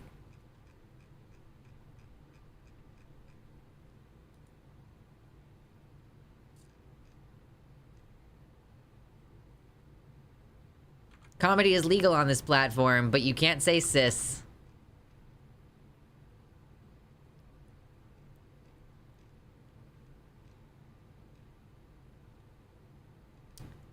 I was looking for another tweet, and I can't remember what it was, and I'm not seeing it. Did he delete the tweet that I was thinking of? Maybe.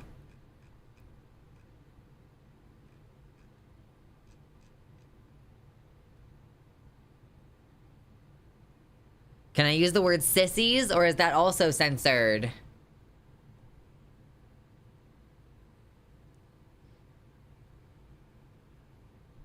Him calling cis a slur is comedy in and of itself. I mean, it's not comedy. Again, they don't actually think that cis is a slur. They just are trying to control the narrative. They're trying to control your speech. They want to position themselves as normal and say, like, because they think of trans as being a negative thing, therefore, like, cis is a negative thing. I'm pretty sure that sissies would also be censored if there were a manual review. But find out, I guess. See if you're gonna get deleted off the app.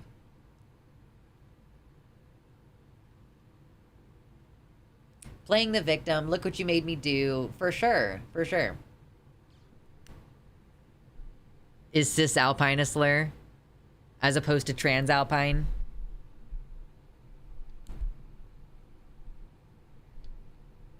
They dislike that we have the language to discuss trans issues. This is part of how you erase a people from existence, right? You erase the language that you can use to discuss them. Like, this also reflects back on what Michael Knowles has started repeatedly saying, that trans people don't exist because being trans is not a legitimate category of being. It's not. So they're basically saying, like, you know, this group doesn't even really exist, so it's not possible for us to discriminate against that group because they just don't exist. You know, men and women have to wear certain things and act in a certain way. And that is apparently fine and normal and not fascist at all. Or, like, I don't know, Matt Walsh is openly, he says he's a theocratic fascist, and I don't think it's because, oh, well, if you keep calling me this, I'm gonna end up calling it myself. Like, no, he knows what he is. He understands. He knows that he's a fascist. He does want women to not have rights. He does want women to stay at home and make dinner and be barefoot and take care of the kids. Like, they know what they are.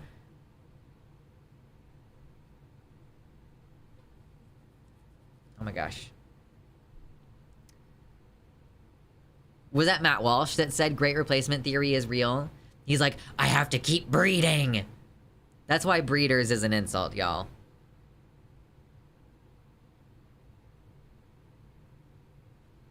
Whenever I find a Christian GOP member in a pedophile scandal, I list him as just another, quote, normal Republican man instead of calling him cis. I always state that he is normal by GOP MAGA standards. It's weird how normal it is. Sarissa's talked about the 10 stages of genocide, and I think this was one of them. This, yeah, I've gone over the 10 stages of genocide as well. Should we just do that again? Like, should we just do the 10 stages of genocide and with like current modern day examples? I would have to look up a lot of links. I would have to look up a lot of links like live, but I could do it. I could substantiate it with examples all the way through. It would probably just, it would kind of slow stream down a little bit as I go through my notes and like look shit up, but I could just like, I've been thinking about doing that as a segment anyway for a while, or like sitting down and recording a video maybe. I don't really sit down and record videos anymore though.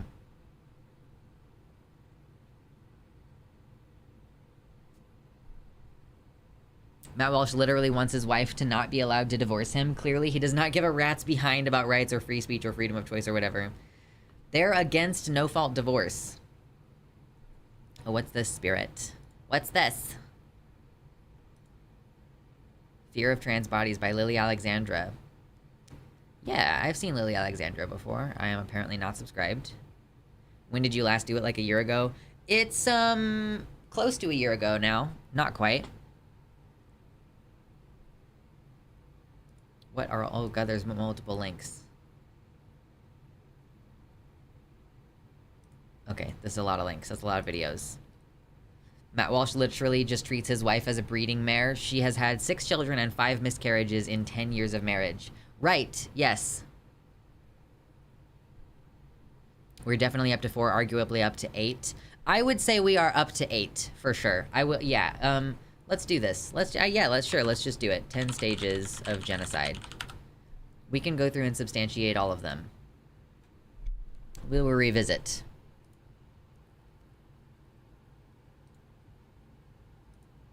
Okay. Yeah. The steps aren't linear. Yeah, I mean, the steps are not linear. They're kind of set up in a way that is, like, increasing in intensity, I think, is the thing.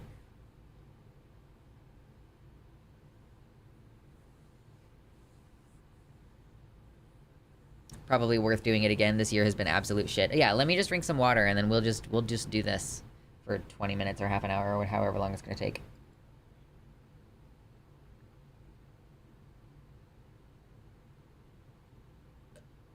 Yeah, let's play Fascism Bingo. Sounds great. Let's do that. It's been about a year since we've gone over the 10 stages of genocide as listed by the Holocaust Memorial Day Trust based on the research by Dr. Gregory H. Stanton, and I think it's time for a revisit. We're hanging out with chat right now, so if you're seeing this in the future, YouTube, what's up? Right now, we just decided, you know, it's been a while since we've gone over this. And I had a previous video where I pulled examples and substantiated each step, and I think that there are more examples now of the more intense steps later on in the stages of genocide. So let's just look at this thing and I'll show you what it is that we're going to be discussing. 10 stages of genocide. This is not linear, by the way. Oh, I guess so. For a second, I just want to be clear before I get too far into this that genocide does not mean complete killing of the entire group of people, and it also doesn't mean successfully killing all the people. When Native American children were stolen from their parents and forced to go to boarding schools, and their hair was forcibly cut, and they were forced to learn English, and they had their religion taken away from them, that was also genocide. Even if huge swaths of those children hadn't died, which they did, even if they hadn't died, that on its own is genocide. Like stealing children from the group, trying to make it like so that there aren't more members of the group. If you are making an active attempt to reduce numbers of membership within the group, then that is genocide. And I also want to say before we get too far in this that this is specifically talking about a genocide against transgender people in the United States now. But some people will say that, oh, you're not a legitimate group because the UN's definition of genocide doesn't include gender or sexual orientation. Well, it includes religion, and a more updated definition also includes other types of political groups. So it does not just refer to, like, race or something like that. Genocides can be perpetrated against groups of people that have something in common that makes them unique, right? And they're usually an underserved group, a marginalized group, someone who it's easy to scapegoat, right? Isaiah, the on-screen chat is from my website, luxander.net/live. So if you want to hang out during this segment, come up over onto the website, get access to the custom emojis and everything. And my website enables you to support my work financially directly because YouTube takes like 40% of your money. So yes, come over here, hang out. So I just wanted to get those things out of the way, that we're talking about an attempt to reduce numbers of the group. If you try, and it also includes creating unlivable conditions for the group. So if you force people to live in squalor and then they catch a disease and then a bunch of people die from like typhus or whatever, like Anne Frank died of like a fever, right? Wish I could white name genocide chat, not gonna lie. Too many white names. Creating conditions under which people die in an attempt to reduce numbers. Was it tuberculosis? Oh, I thought it was like typhoid fever, but it might have been tuberculosis. But so it was a communicable disease was my point. My bad. Yeah, so like that also qualifies as genocide, okay? So before we get into this, I want you to understand that the thing that's happening is an attempt to reduce numbers of trans people, and that they are succeeding at that, creating unlivable conditions. If we can't access healthcare, they know that increases the likelihood that people will kill themselves. That's genocide. And like weaponizing the populace against people is genocide. Like, let's get into it. So some of these things seem very innocuous, especially at the beginning, and that these are not necessarily, I guess, on their own proof of genocide. It's about this being a pattern of behavior that is increasing in intensity. So these don't necessarily have to happen in a linear order, 1, 2, 3, 4, 5. but it's just describing the intensity of the situation. So we start with classification, number 1. Okay, you can see most of it. That's good. The differences between people are not respected. There's a division of us and them, which can be carried out using stereotypes or excluding people who are perceived to be different. We've been in this stage in America my entire life with regards to trans people being used as the butt of a joke in film and TV. You know, like I said, this is, you know, early stage stuff. And it's when it fits into the broader picture that it becomes a really serious problem. Because what we begin to have here is a dehumanization because, oh, you're different from me. You know, you are a stereotype. You don't have, you know, legitimate thoughts and feelings. It's easier to discard people who you think of this way, right? So that's where this begins. I could cite a number of examples like, I don't know, Ace Ventura of, you know, trans people being used as the butt of a joke. It's quite common. Symbolization. This is a visual manifestation of hatred. Jews in Nazi-occupied Germany were forced to wear the yellow Star of David. In Cambodia, the Khmer Rouge forced people from the eastern zone to wear blue scarves. And from 1992, in northwest Bosnia, all non-Serbian citizens were forced to wear white armbands. Hold on.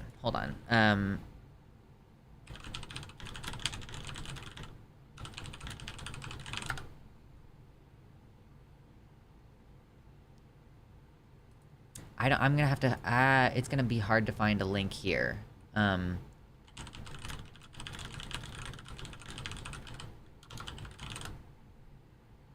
California.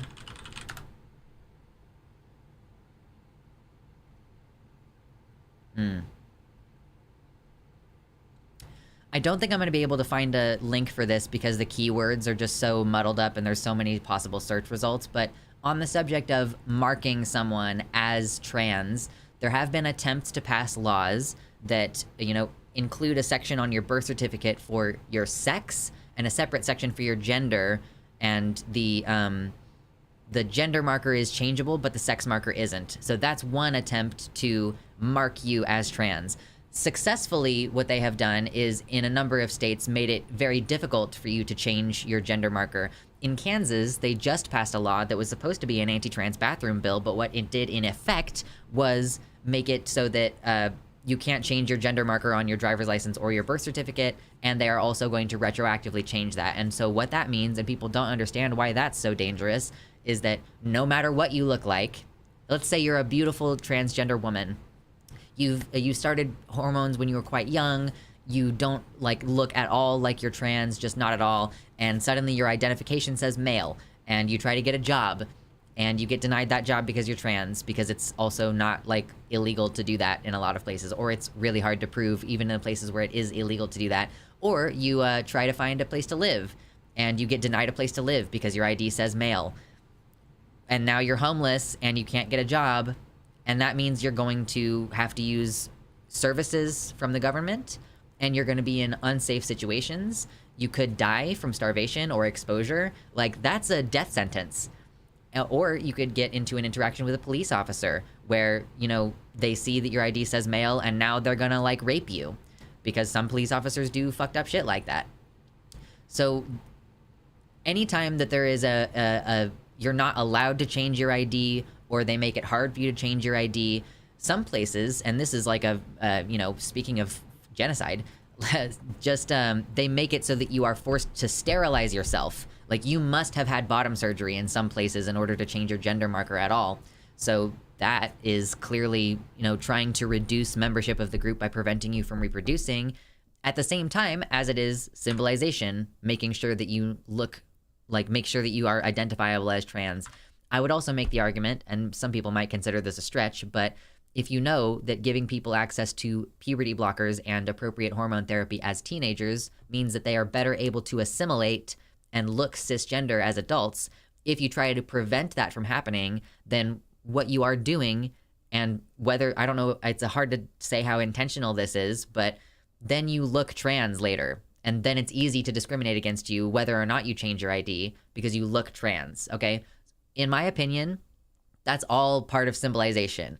There are numerous examples on each one of these, so if I take a little while to go through them, I apologize. It might take a little bit because, like I said, you know, there are just numerous different ways that these things happen, and they're quite a lot of them are very indirect, which is why it's so easy to view, especially these first couple stages, as being like, oh, that's sort of innocuous. Like, oh, you know, we need to have accurate identification of your sex assigned at birth, blah, blah, blah, blah, blah, no matter how that affects you in your actual life, you know.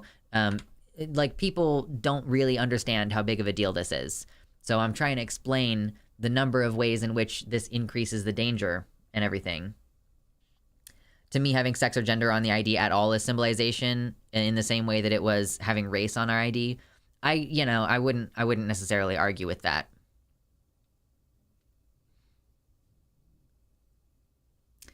So then we move on to discrimination. The dominant group denies civil rights or even citizenship to identified groups.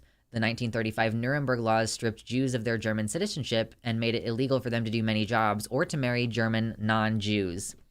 So discrimination obviously can happen in a number of different ways. If you are, you know, actually just now, the Supreme Court, and we haven't discussed this on stream yet, but the Supreme Court just ruled right at the end of June that it is legal to discriminate against gay people specifically if you provide a public service. Like, I think the case was a woman who allegedly builds wedding websites, like wedding announcement websites, and she successfully sued to basically like be allowed to discriminate. It was fake, by the way. She would like literally made up the business. She had never like built any websites for anyone. They made the business specifically for the purpose of doing this lawsuit, and they got it all the way to the Supreme Court.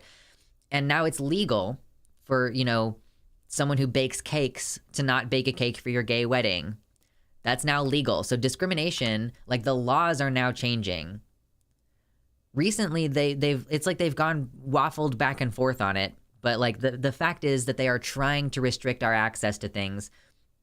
It's discrimination to prevent trans kids from having puberty blockers, but to allow cis kids to have puberty blockers.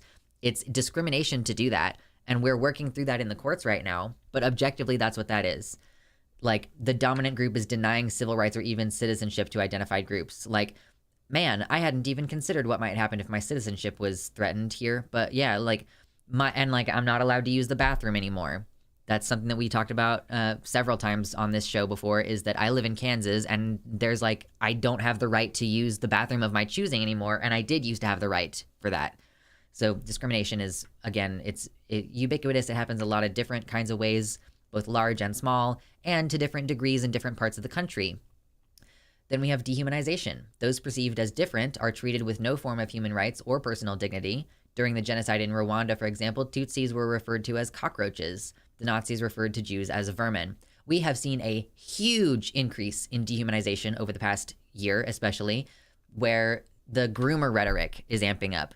Calling people groomers and pedophiles, and I've increasingly seen, you know, Dylan Mulvaney, such a sweetheart, such a beautiful soul, being called it very aggressively. It is disgusting. You know, this quite dehumanizing language that, like I said, that fits back in with classification. When you create an us versus them, when you think of people using stereotypes, that is the beginning of dehumanization. And then it becomes quite active. When you're saying, you know, your experiences are so alien to my idea of what it is like to be human that you're delusional. Like, frankly, I think that calling trans people delusional is another dehumanization tactic, because, you know, it's used to scourge us. If you were to, like, if you actually thought that trans people were delusional, then what you should want for them to have is, like, compassionate care that resolves their distress. And the solution to that problem is to give them transition-related care. You know, therapy can help with a lot of issues, but it doesn't fundamentally solve the issue of your body incongruence, right? And like, yeah, demons and imps. We had that one lawmaker in Florida call us mutants and demons and imps.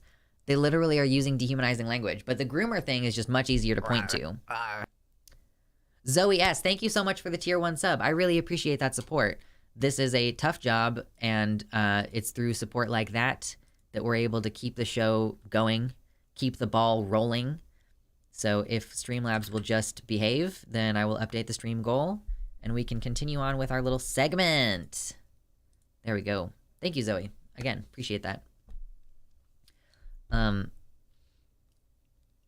Like, it's everywhere. The groomer rhetoric. It's all over the place. They're out there calling Target groomers for simply having rainbow products in their stores.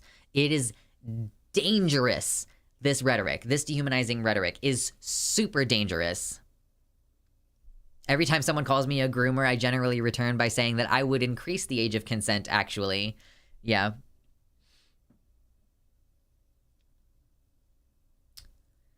IDK, I don't know about the US, but in France, we often hear mainstream media talking about a trans epidemic, which is complete dehumanization as well, right?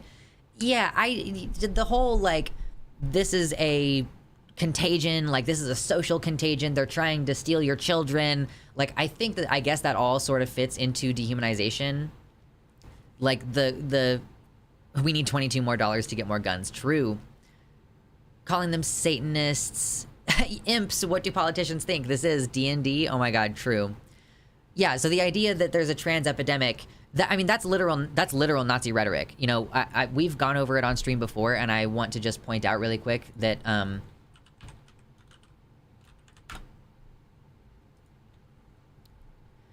this page on Wikipedia is quite long and extensive, but if you're interested, I would really highly recommend reading on the persecution of homosexuals in Nazi Germany, because one of the things that they did was talk about how they thought that being gay was a social contagion, and, like, they gave the death penalty to gay men. Like, the pink triangle, you're familiar with the pink triangle symbol? That is the gay thing, the trans thing as well. Transvestites, as they called them, or transsexuals, or whatever you would say, they were also given the pink triangle during the Holocaust, during the same Holocaust as the other one. Like, the one that you think about when you think Holocaust, you think, like, Jewish people. But there was also gay men, any trans people, Roma people, disabled folks. Like, these were all people who got genocided during the actual genocide. So please, if you were considering leaving a comment about how it's so disrespectful to refer to the Holocaust, in this conversation, or it's so disrespectful to call this a genocide after what happened to Jews, like, the same thing happened to trans people, except it was still illegal to be gay or trans in several of the countries who came in and freed the people from the camps. That, like, they were re-jailed afterwards. Baphomet, you're not going to want to hang out. We decided to go ahead and revisit 10 stages of genocide today, and you're not going to want to hang out for this. Denying that queer people were attacked and killed during the Holocaust is actually also, it's also stage 10 denial. That's stage 10.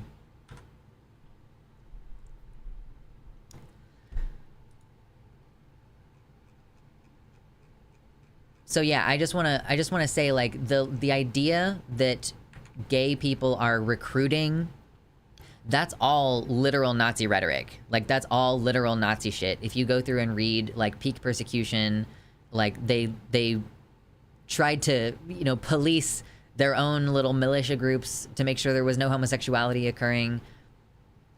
The same rhetoric, the identical, it's a social contagion, they're groomers, it's the same shit. Like, Nazi views of homosexuality. Yeah, they were influenced by earlier ideas which conflated homosexuality, child molestation, and, quote, the seduction of youth. Before the Nazis' rise to power, there was a widespread belief among Germans that homosexuality is not inborn, but instead could be acquired and spread. So when people use the groomer rhetoric and everything, it's not only dehumanizing, it's literal Nazi shit. Literal Nazi shit. Organization. Genocides are always planned. Regimes of hatred often train those who go on to carry out the destruction of a people. The Sudanese government supports and arms the Janjaweed Arab militia in Darfur to carry out the violence and killings.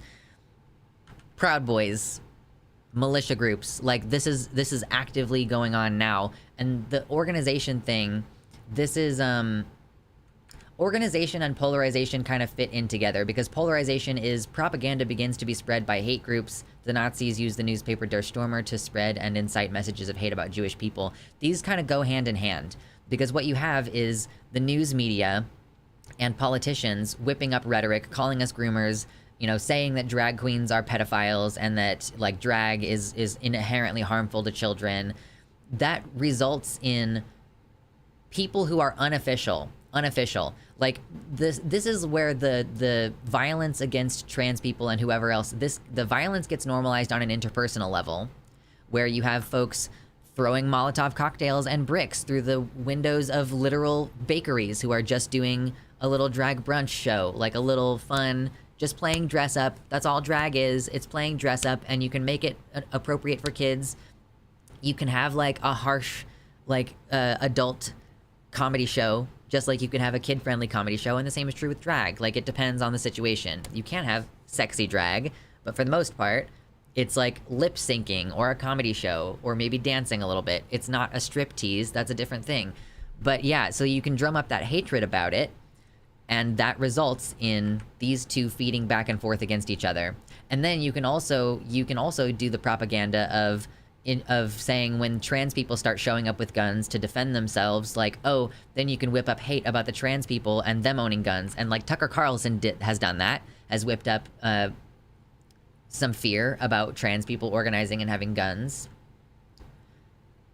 We had like examples last summer in organization of there was a U-Haul that got pulled over, and they found out there was like a bunch of Proud Boys wearing body armor and carrying batons who they were on their way to a Pride Fest. We had an example just very recently that I posted on my channel of a school board meeting where violence broke out between a bunch of people who were all wearing the same t-shirt and pro-trans, pro-LGBT counter-protesters. Like, they are using violence and fear to terrorize us. We have had specific, like, mass shootings that have specifically targeted trans people. We have also had, in December of last year, a bunch of power stations in Moore County, North Carolina were shot up, and power was down for, like, weeks for some people because there was a drag show happening. We are fully at this stage. Fully at this. And that's like the Sturmabteilung. I can't remember if it's like, it's not the SS, it's the other one. But like, again, referring to this, like Nazi Germany, the SS would whip up citizens against these folks. And that's like a similar thing that's happening now. So when the Hirschfeld Institute was destroyed, the Hirschfeld Institute for Sexual Study was destroyed. That was a bunch of students that got whipped up, and they went and destroyed like all of the writings and research that had been done. Okay, cool. All the writings and research that had been done on trans people. So again, that's like the thing that we're going through right now. The thing that we're going through right now has so many echoes to the actual Nazi shit happening. It's just that, like, Jews are a secondary thought. Because that is present. Like, let me be totally clear that anti-Semitism is still present in modern-day transphobia. Because there is, like, you'll see TERFs say it, and it's fucking crazy that they do this, but it's true.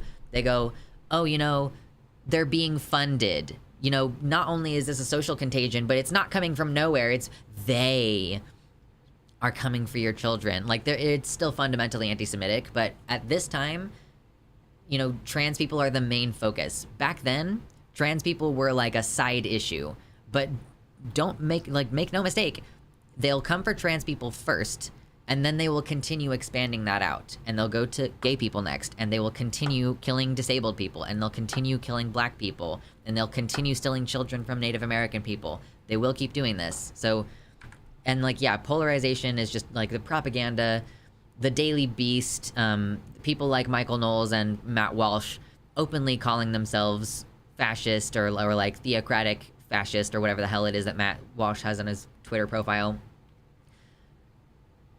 Like, Twitter, it could be argued that Twitter, after its fall, has finally become like a place where it's a polarizing propaganda, like normalizing of hate speech toward trans people.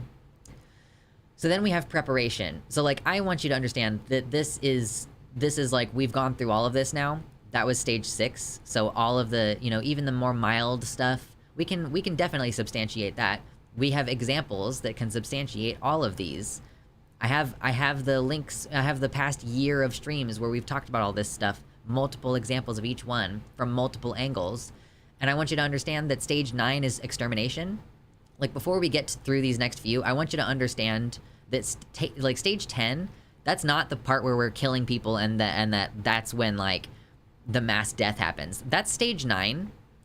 Stage 10 is denial. So when I say that we're at stage 8, I want you to understand that that's the step immediately before death and extermination. So as we move forward, keep that in mind. So preparation. Perpetrators plan the genocide. They often use euphemisms such as the Nazis' phrase, quote, the final solution, to cloak their intentions. Acts of genocide are disguised as self-defense if there is an ongoing armed conflict or civil war, such as in Bosnia. I mean, I'll evoke Michael Knowles again. Michael Knowles said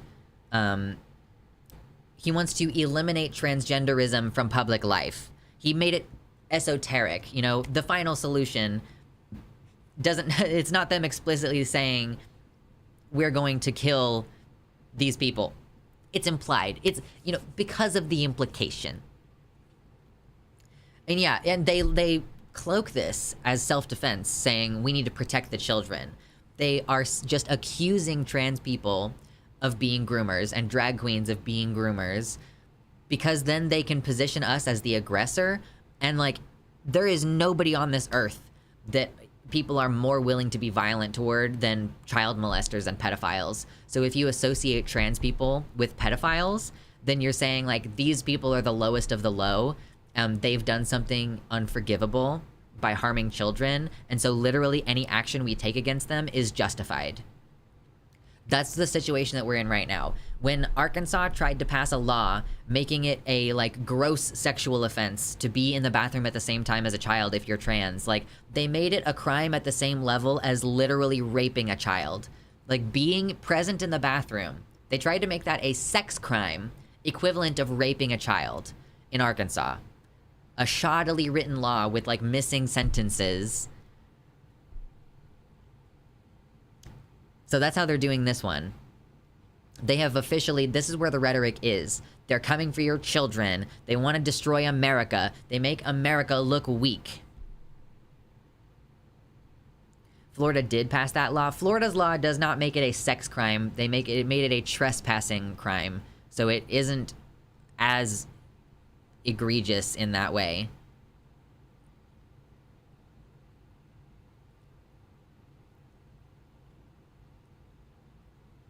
It's the trans question's final solution. Yeah. Meanwhile, child marriage is being carried out like it's no big deal. Again, yeah, because they don't actually care about the values that they espouse. They espouse the value of not thinking it's okay to groom children, but what they actually want is to be able to groom children, sell their 12-year-old daughters off to their 60-year-old friends, and of course we know that it's like priests who are the kind of people who are like raping children, and that like To Catch a Predator, the show To Catch a Predator was canceled after they uncovered a statesman, a representative, I can't remember if it was a senator or a representative in the House, but like that, like the show was canceled after that. They have been catching all kinds of folks, you know, uncles everywhere, but they don't really catch drag queens doing fucked up shit to children because they don't do fucked up shit to children, like, as a rule.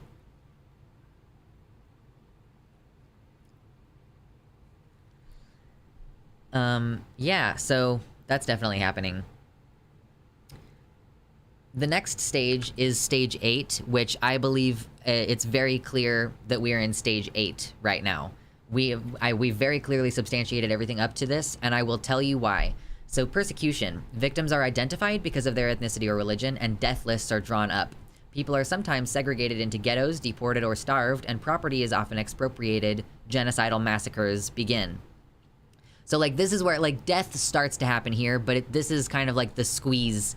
This is the squeeze. This is more like starving you out. This is more like, you know, indirectly killing you, expropriating your property. That means, like, you're not allowed to own it anymore. Like, if your home is repossessed for some illegitimate reason, then your property has been expropriated, right? So we have lists being drawn up. In Kansas, we have this bathroom law that passed, and additionally, the last paragraph says you're not allowed to change your gender marker anymore, and they're retroactively revoking that. And that means that the Attorney General has my list, my name. That means that the Attorney General has a list with my name on it on his desk already. Like last week. you know? Like, we want, like, we're gonna revoke all of, like, there's a record somewhere of all the trans people who have changed their gender marker ever, I guess. And it's being, they're collecting this data so that they can revoke retroactively. They need to have a list in order to, like, change that. So, yeah, like, death lists are being drawn up. In Florida and in Texas, they also tried to create lists of trans people. And then the death situation has already basically started, because if you deny people access to healthcare, like, we have had substantiated examples of teenagers attempting suicide and succeeding at suicide because of the laws passing, because they're having their access to healthcare taken away, because they don't have adequate support from their families. That's already happening.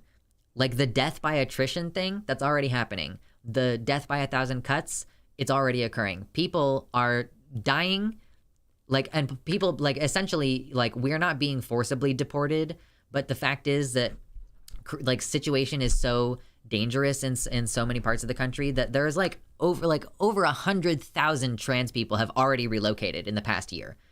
Like, 100,000 people, I think it was 130, like, the lowest number is 130,000 trans people who are just, like, gone. So being displaced, not being necessarily forcibly deported, but being displaced. Hunter Avalone's fans claimed this is fear-mongering. It's not fear-mongering if the danger is real. It would be fear-mongering if the danger weren't real, but we are dying already, and more people are going to die. That's the situation that we're in. Yeah, we have a link in the chat. Thank you, Bobs, for the Human Rights Campaign talking about the Texas trying to collect data on trans adults. Kansas has succeeded at that. They were blocked in Texas, if I recall. They did not end up successfully saying, yes, give me the list of trans people. As far as I know, in Kansas, we did it. If things get worse on the federal level, I'm moving to Germany. I mean, I think it's going to. It's harder for it to get worse on the federal level for certain reasons, but yeah, there's not going to be very many safe places. The silver lining is that a lot of states are trans sanctuaries. I mean, that's the first goal, I guess, is to get to a place that is, like, safe sanctuary state, and then from there, potentially be ready to leave the country. Like, what the hell else are you supposed to do? But let's continue. Sorry, I got distracted. And then the next step is extermination. So I have substantiated all eight of these. I was able to substantiate all 7 of these last year when I covered this about, like, 11 months ago. But, yeah, extermination is the hate group murders their identified victims in a deliberate and systematic campaign of violence. Millions of lives have been destroyed or changed beyond recognition through genocide. This is the big thing. This is the big one. And then stage 10 is denial. The perpetrators or later generations deny the existence of any crime. Evidence is destroyed and witnesses are intimidated. There has been an increase in Holocaust denial online in recent years. Right. And, like, again, calling back to, like, the fact that most people don't know that transgender and gay people were killed during the genocide of the Holocaust, like, that's denial. That's denial. And that is also part of what makes it easier then. It's part of what makes it easier to perpetrate a second genocide. Like, it's kind of hard to target Jews directly because of the mental association with the Holocaust. But if you just, like, pretend like you didn't do the same thing to trans people, then you can just do it again and people won't notice. People don't seem to be noticing. I don't mean to sound like a doomer, but I'd suggest not placing too much hope on those trans sanctuary states, at least not in the long term. I mean, yeah, basically, I would say get to, like, there's, like, a concentrated number of trans people in certain places and, like, other gay people. And, like, if you're in a place that has decent gun laws so that you can have access to guns and, like, plenty of your queer friends have those, like, that seems to be the move. And then, yeah, be prepared to leave the country. Because it's gonna, like, it's so rapidly has gotten worse. And, like, when Trump got put into office, I was really upset because I saw that this was potentially going to happen, and now it has. So I don't want to harp on too long at the end of this segment, because mostly I just wanted to go through and address all these points and show you, like, I can substantiate all of these. We are at stage 8. My name is on a list. My name. is on a list because I changed my legal sex back in 2016. Keep your passport up to date. Yeah, I'm for sure I'm gonna get a passport. I think that's probably gonna be like once my bills are figured out for this month, I'm gonna go ahead and like finally get that process started. So you should do that too. You should consider protecting yourself. You should consider leaving. You should consider doing whatever you have to do. And I don't mean this in a cute way. It's not a cute like, oh, just move. You know, if you're trans, you're a refugee. Sell everything you own. Like, that's the situation that you're in. Contact the rainbowpassage.org if you're interested in, like, either if you need out of a place that's unsafe or if you want to volunteer to help people. If you're aware that this is happening and you're like, oh my God, how can I help? One thing that you should do is, first of all, consider supporting people's GoFundMes when they're moving out of places. Some people have to break their lease, which costs money. People need to, maybe if you're going to hire like a small U-Haul, that could be reasonable. Like, help people directly where you can and sign up at rainbowpassage.org. They have a vetting process. So it's not like casual. It's very serious. They're finally starting their 501c3. So they're establishing as a nonprofit organization. They've already removed 6 people from Florida and Texas and moved them to safer places within the United States and like helping them get on their way to moving further away if they need to. Volunteer. Whether you have an extra room, whether you have a spare couch, or whether you just have graphic design skills or like web building skills, they need volunteers to organize behind the scenes as well and help them figure out legal issues and, you know, all kinds of long-term plans that they have. It's a very small project, but if you understand the danger of the situation, that's what you need to do. You gotta help. I wish it was called Rainbow Road. Yeah, Rainbow Road, like from Mario. Yeah, so do what you can to protect yourself. Get pepper spray if you can. Get a taser if you can. Look up the laws about open carrying or concealed carrying tasers, and like take this very seriously. And if you're an ally, you need to check in with people in your life and make sure that they're okay. Like, make sure that folks are okay, because we're probably not. And like, ask how you can help. You know, if someone needs help selling their car, like, help them sell their car. If someone needs help moving, help them move. Help them pack up their shit. If someone needs you to watch their cat for a few weeks while they're getting established in their new city that they're moving to, help them by watching their cat. Like, just, like, do everything you can to contribute. And I guess, like, keep voting or whatever. Like, I don't give a shit.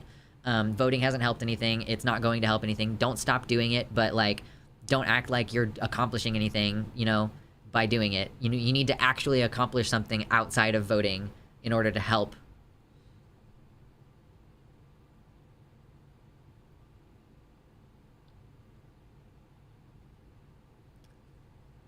It's not perfect, but definitely not as bad as the US and the UK/Europe, but you could emigrate if that's possible for you. I don't even know that there are other safe countries either. It super depends on, like, the area. Like, I don't know. My opinion might be that it's safer to stay in a sanctuary state for the short term and, like, see how things develop. Because, you know, in Washington, where they have good Medicaid and good food stamps and, like, a lot of people who are there to protect you, like, to me, no country is truly safe, I think is fair. Canada is only a couple years behind us. They also, like, having access to, like, informed consent healthcare in a state like Washington or Oregon might be good. But yeah, like, I can't greenlight another country. You could go to New Zealand if you want, but if you need national healthcare, you know, like any trans-related surgeries you get in New Zealand, you're gonna have to pay out of pocket for. It won't be covered by the state insurance. So, like, yeah, it's maybe better, like, safer interpersonally, probably safer as far as COVID's concerned, but you're just gonna have to weigh each place, y'all. You're just gonna have to weigh each place and come to your own decision and like, decide. I can't tell you what to do. All I can tell you is that it's really unsafe here and that you need to protect yourself at whatever cost is required.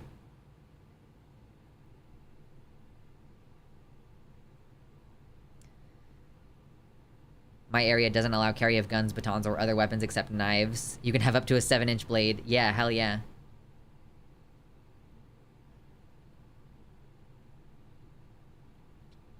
I think I'm gonna go the dual citizenship route, and then if I have to run, it limits the US ability to limit me. Right, yeah. Like, get your citizenship wherever else, just in case they revoke your citizenship here. No worries, Emily. I would need government help wherever I move. I can't work due to disabilities. I mean, that's the other tricky thing, too. You can't, like, it's harder to emigrate as a disabled person because people don't want disabled folks in their country, you know? I think most surgeries aren't even done in New Zealand, but yeah, it seems all right here, especially in the capital. Oh, cool, Jaybird. Thank you for pitching in on that. Yeah, I know Cops Hate Mo was trying to get their surgery covered by the state government, and that they just got dropped off the list, and they're not going to be allowed to get it, so they have to raise, like, 15,000 New Zealand dollars to get private surgery. Uruguay. I would not have expected Uruguay. So that's the segment. We did it. We did it. I didn't look up as many links. There was a lot of trust me in that segment, but that's okay.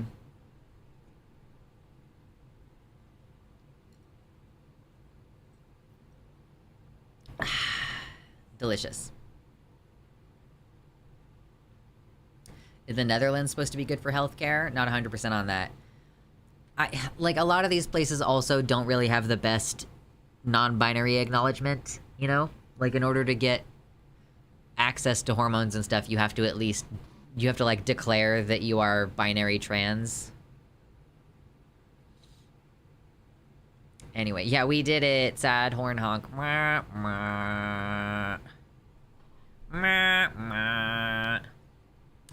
Okay. I guess we can react to Dylan Mulvaney's video. I need some salt. Oh my god. I've been drinking water and it's just going straight through me. Like, I have to go to the bathroom again. I need salt.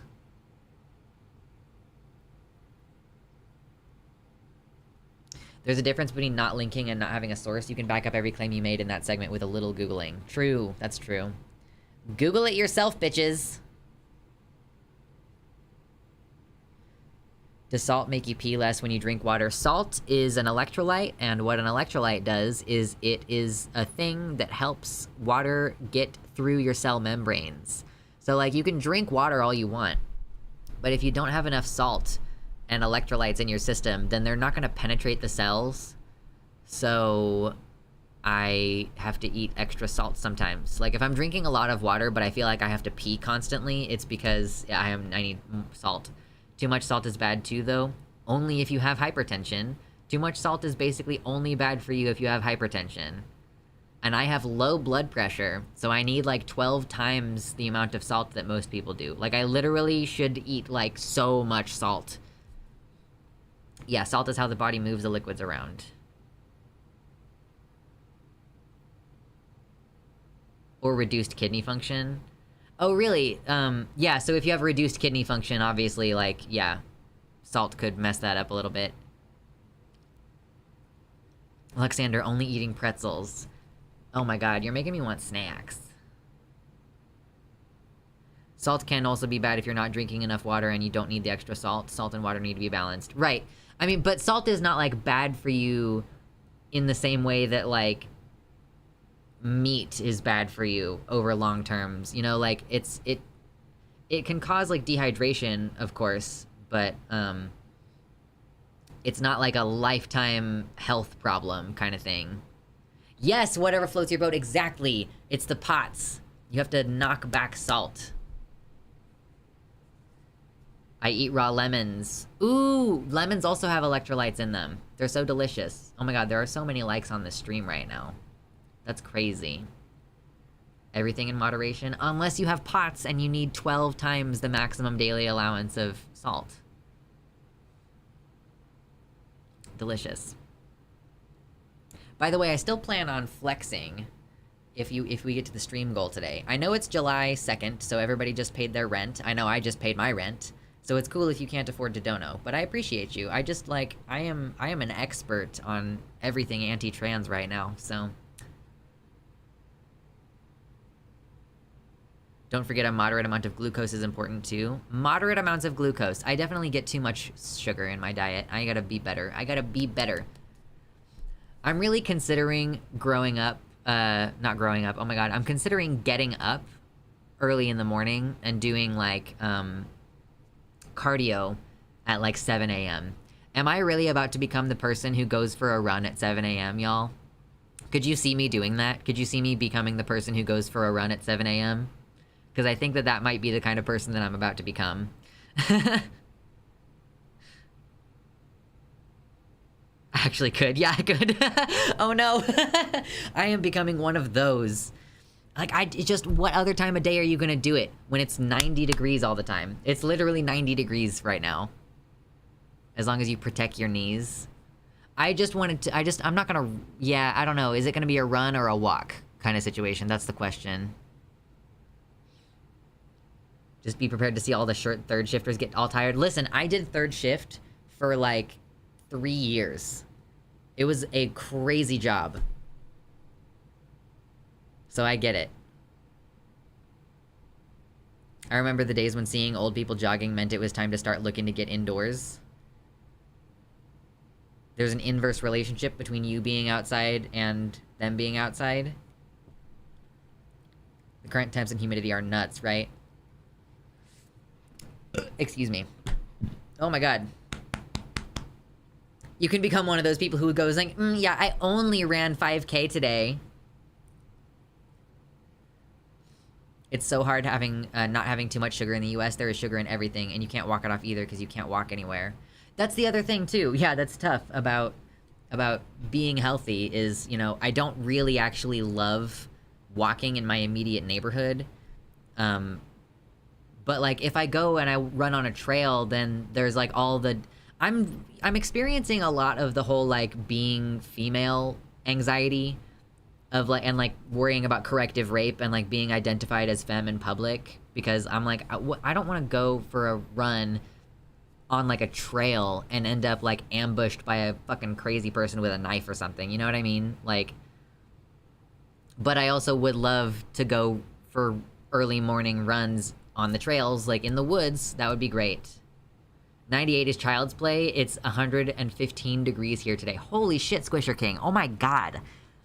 And I feel like my air conditioner is just constantly running. Earlier this week, it was like $100. Sorry, oh my god. I can't talk anymore. The Ritalin is just, it's so necessary to me being able to talk the right words. It was 100 degrees. It was 100 degrees for like 3 days in a row last week. And I didn't even, I was like, okay, my plants are just gonna have to deal with the fact that they are only getting grow lights. Like, I could not, I was like, I can't open these windows. Like, if I open the curtains, or if I open the blinds, like, it's gonna be too hot in here, you know? Are you gonna get a Fitbit?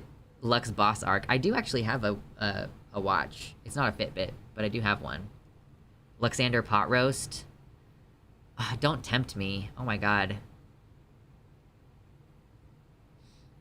Weirdly, I put up blackout curtains the other day and my apartment has been much cooler. Yeah, no, exactly. I have blackout curtains on some of my windows, and that's the thing. You close the blackout curtains and it actually helps the temperature in the place. So yeah, when it's 100 degrees outside, I don't open up my blinds or anything because it'll be hotter in here. All my plants are dying. Oh no, rip. There are a couple wet bulb, globe temperature, UV index, and AQI apps, and you should definitely use them. If I'm going early enough in the day, the UV and stuff shouldn't matter that much, right? Like, if I go do cardio at 7 or 8 a.m., then it would, like, not matter as much what the UV is gonna be like, right? I just don't have the energy to water them in this heat. Ugh, yeah, that's rough. You should probably still wear sunscreen, though. Yeah, of course, still wear sunscreen. Oh, that's funny, Andes. I killed my first Gliok yesterday. It was the fire one in Tabantha Frontier. For some reason, running early in the morning feels much less scary than running late at night. Is this logical or not? Because I have no clue if I'm being crazy or not. Yeah, so I feel like running late at night, you're likely to run into drunk people, but in the early morning, the drunk people are passed out. Right? That's kind of my, it's like there still are crazy drunk people. Listen, I used to walk to school when I was a kid, or for a brief period of time. I was like I was on the very edge of, I could ride the bus, but I was also like just close enough that I was like willing and interested. And, like, I would get up super early and watch the sunrise from school. I was a weird kid. I did all kinds of weird shit when I was young. But I definitely had, like, a drunk woman walking past me and talking to me for several minutes one of those days. And it was weird. But I knew that she was, like, I could tell that she was fucked up or something. So occasionally you'll still see them in the morning, but not as much. They're usually too tired then. I'm a hermit that doesn't like to open the blinds. I love the blocking curtains. Listen, I was so unmotivated, even more so than usual, the days that I kept the blinds and the curtains all shut. Because it's like the natural light, it does make a difference. The natural light makes a big difference to whether you feel like a human being during the day. I had to relocate my plants to the living room because my blinds have been broken and they were getting no light anymore. Aw, rough. Weirdos in general are less likely to be out in the early morning. Just anybody at all. Just if I wake up at 5 a.m., that's even more guaranteed that there's going to be no crazy people out. If I go out at like 5 a.m., but that's too dark. It's too dark. It's too dark at 5. Yeah, having the daylight makes a huge difference to your mental health. So that's another thing. Getting up early in the morning and getting your exercise. Just do it. Just do it! As our buddy Shia would say. Running for your life from Shia LaBeouf. He's brandishing a knife. It's Shia LaBeouf. Yeah, humidity is awful. So anyway, that might be me. Getting up and going for a walk or a jog at fucking 7 a.m. Is it still dark at 5 a.m. where you are in summer? Yeah, I mean, I live in Kansas. It's usually still dark. Well, I guess the sun rises at like 6 something. I get up early in the morning just to maximize the amount of daylight I experience. That's another good idea. Yeah, exactly. I think part of my problem is I have a hard time getting motivated in the morning, and here's the thing. I wake up in the morning, and this is what I'm doing. Sometimes for the first 2 hours that I'm awake, or even if it's just a half an hour, I think that this is a terrible thing in the morning. I think that in the morning, you should have an immediate going outside situation. Or like an as soon as you can reasonably get your ass dressed, I think you should go outside. And I want to put that to the test. I want to try it. I want to know what actually makes the biggest difference to, you know, getting motivated. So...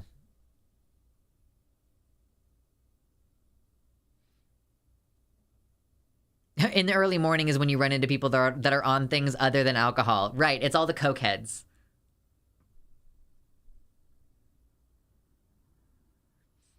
I literally do not allow myself to ever use my phone in the morning. I put it on a table across the room and don't go back in bed.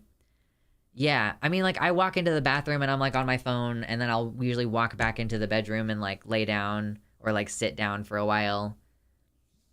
I couldn't stick with the early runs because I'm a night owl, so I was feeling great for the exercise and air and light, but bad for productivity.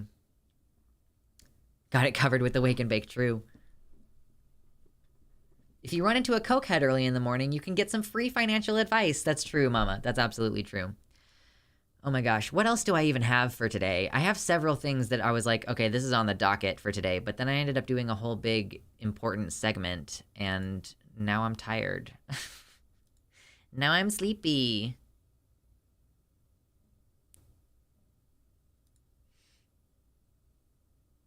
Are cokeheads good at financial advice? Oh, I mean, the joke is that, like, people who are in finance do a lot of cocaine.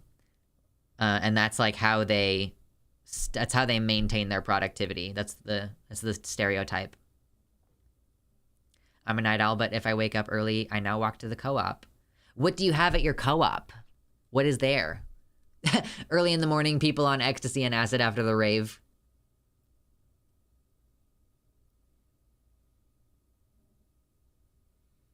Dylan Mulvaney, Twitter, bathroom ban, ukulele apology. Yeah, talked about the bathroom thing early on. Talked about Twitter. Do I want to react to the Dylan Mulvaney video? Or do the ukulele apology? I kind of thought that about watching, like, the first 20 minutes of Vosh's video about the ukulele apology because it was, like, funnier with the buffer of him in the middle. Because it really was funny.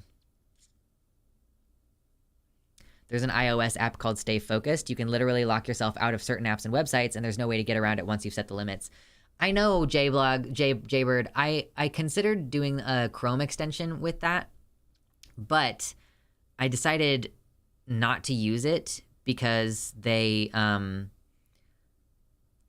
it's just they need so much access to info, and obviously they do. Like, obviously they need to understand what websites I'm on, but I just don't want yet another third-party plat to have that information about me, so I decided not to use one of those services. Excuse me. I run into coyotes and tech bros doing their crazy workouts if I go outside too early, like before 7. Yeah, I'm like, maybe I'll try that this week. Maybe I'll try waking up at like 7:30 and going for a walk, and you know, maybe trying like, I would have to figure out how much cardio you're supposed to do. Like, how much cardio are you supposed to do each week? And then I will figure out, like, how to do that in the 5 days, like Monday through Friday, probably. Like, how many hours, and I'll work it out.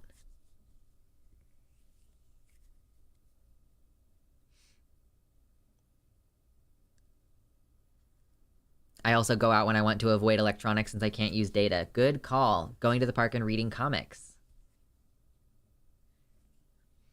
At the co-op, I get sweet potatoes or my herbs and spices when no one is around. Getting my produce for 50% off there is helpful.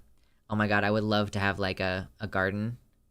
Minimum 150 minutes moderate exercise per week. So that's not quite 3 hours.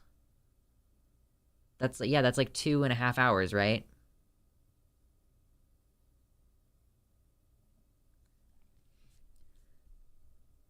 Did you show the Dylan Mulvaney Twitter video? I was in the kitchen. No, I haven't done that. I was just contemplating whether or what I'm going to do next on stream, because we've been going for about 2.5 hours.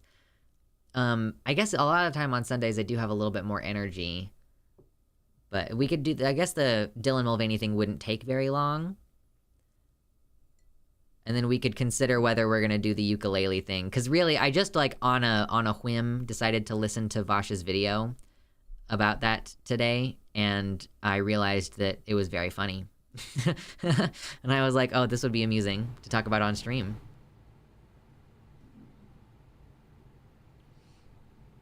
Goodness gracious. Great balls of fire. Him bopping along is really fun. But I was thinking maybe only the first 20 minutes before he starts getting into talking about the actual serious stuff. And going over all the allegations. Like, I don't really care about that stuff as much. I mean, obviously it's terrible, all the stuff that she's done. And we can probably talk about it, like, a little bit. But mostly her apology is just fucking so cringe. The place that's within the city was also down in rent and had a personal garden area for each apartment space. However, they've just started going up in rent. Of course! No dicks for you. Sorry, that's a sub-only emote. We have so many new people on the website chat today, so first of all, thank you for being in here. We appreciate you. I think you mentioned that you have a heart condition. I have POTS. I have postural orthostatic tachycardia syndrome, so it doesn't hurt me to exercise, and I actually do need to start doing cardio for my heart health. That's like part of why I need to do cardio. I can't remember if you are 30. I'm 29, so I'm gonna be 30 next year. The ukulele thing is just terrible every way you slice it, but the song was kind of fun to listen to. It's so cringe. Dude, I want to write music. I think it would be fun, and I think a ukulele is the perfect place to start. Like, it's like really hard to take ukulele music seriously, so I could write some like comedy music with the ukulele. Does anybody have a ukulele they want to get rid of? Like a cheap one? I'll buy it from you. Depending on how much the shipping costs. I gotta find a uke. That would be so funny. And it would be really easy to play. I think it would be really easy to play and learn. I should buy one. And then use it on stream a bunch so that I can write it off for my taxes. Jesus. Alright, so let's do Dylan Mulvaney first. And then we'll relax and chill and watch Vosh and make fun of a groomer and have fun with that.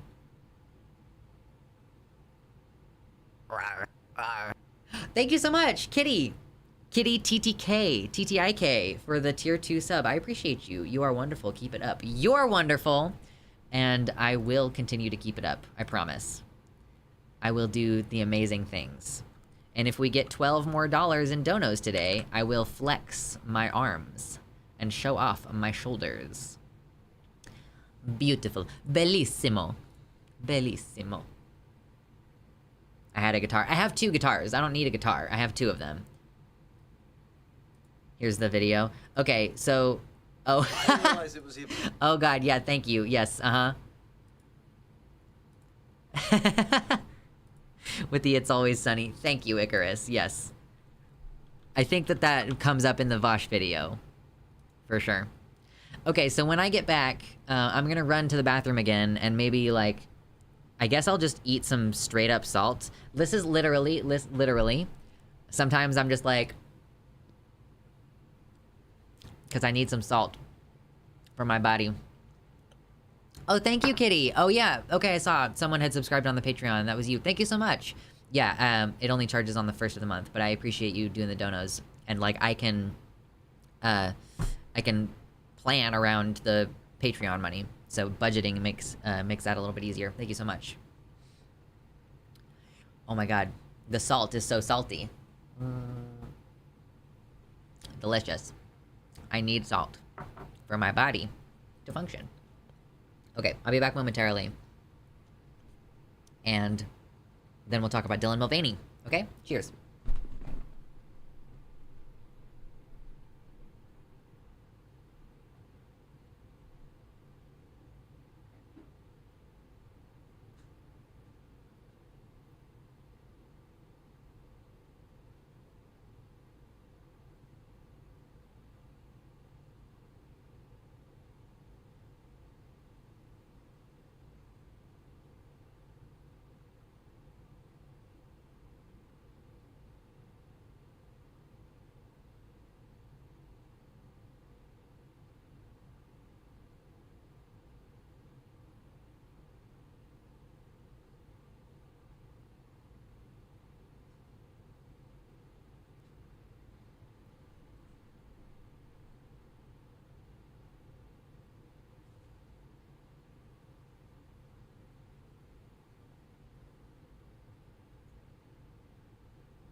Okay, I'm back.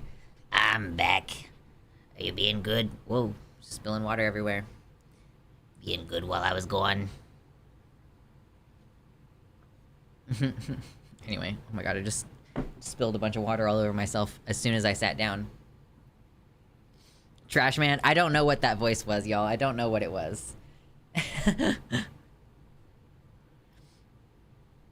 Who here likes pineapple on pizza? Pineapple on pizza is good when you specifically want that thing.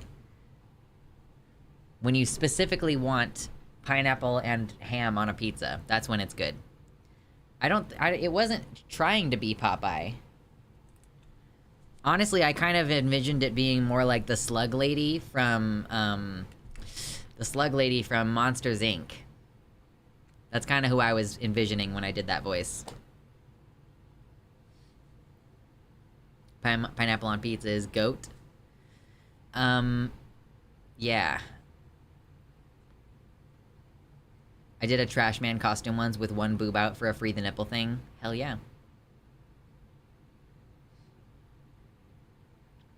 Icarus, or sorry, Spirit, it was not about that. The Diddling Kids thing was about, the ukulele apology video that we're talking about. Shellbell! Thank you so much for the $12 dono. I appreciate you. Okay, perfect. So, before we get into the Dylan Mulvaney segment, we'll have a brief moment for a flex. Just the briefest moment to show off the muscles. Since this is what I do now, apparently. Oh, y'all. So, Vosh the other day he was tweeting about how he was feeling sick, and he was like, oh, I'm feeling sick, so post positive things in the comments, faggots, or whatever it was that he said. And I posted a picture of me like flexing in the mirror. Like it was a little bit a forward angle of my arm, so my arm looked really big. And he was like, "Holy shit, you're looking great." And I was like, "Thank you." I was like, "Oh, I had said I'll share my vitality and strength with you so that you feel better." And then I posted the picture, and he was like, "Holy shit, you look great." And then he posted on a different website about posting like pictures of him and his progress so that he can like have like a website where he shows his progress. Damn. And I was like, 10 out of 10 would gas you up. So have we talked about the Twit? Yeah, we talked about Twitter way earlier. We're moving past it now. Ugh. This is my Fit to Me shirt. So shout out to Ty Turner for making this shirt that makes my arms fucking pop. Hell yeah, dude. This is where we go. I've seen TERFs call Vosh misogyny.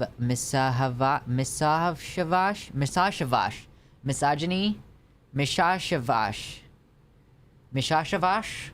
Let's do backs. Because this is... I realized recently that this is a lot more impressive than I think it is. Like, delicious. This is right here. It's the triceps that are starting to get bigger. Oh, we have fun. What does your tattoo say? It says Nihil Supernum. Nihil Supernum.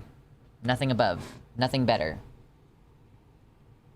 Have responsibility for your own shit is what it means, so. Good tattoo to have for motivation. Nice cuts coming up on your shoulders. Yeah, I'm enjoying. They want to accuse people of, queer people of grooming kids while they're the ones who are kitty fuckers. Yeah, for sure. I haven't worked out in 3 weeks, now I feel inadequate. Don't feel inadequate. Feel motivated. Do it. In the words of Captain Hammer. Wait, I don't go to the gym, I'm just naturally like this. I do go to the gym, unfortunately. I can't claim to just be naturally like this. Lux and Vosh workout competition, it'd be motivation, also nice gains.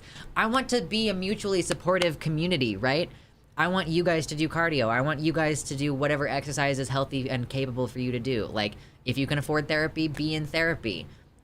Eat good. Stop drinking alcohol. Like, I am literally, like, I just realized that I've become one of those bros.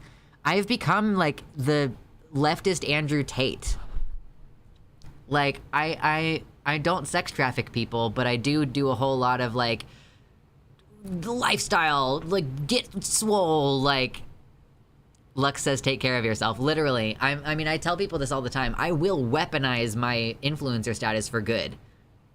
Destiny made a $25,000 bet with Vosh on genocide. Oh no. What were the conditions?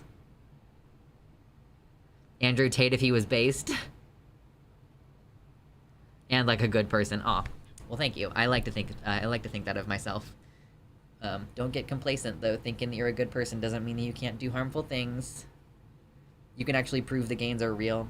And I also don't smoke cigars, so I'm probably not gonna die of lung cancer. That's another critical difference between me and Andrew Tate. Lux, you've inspired me to actually start eating low FODMAP so that my stomach doesn't hurt all the time.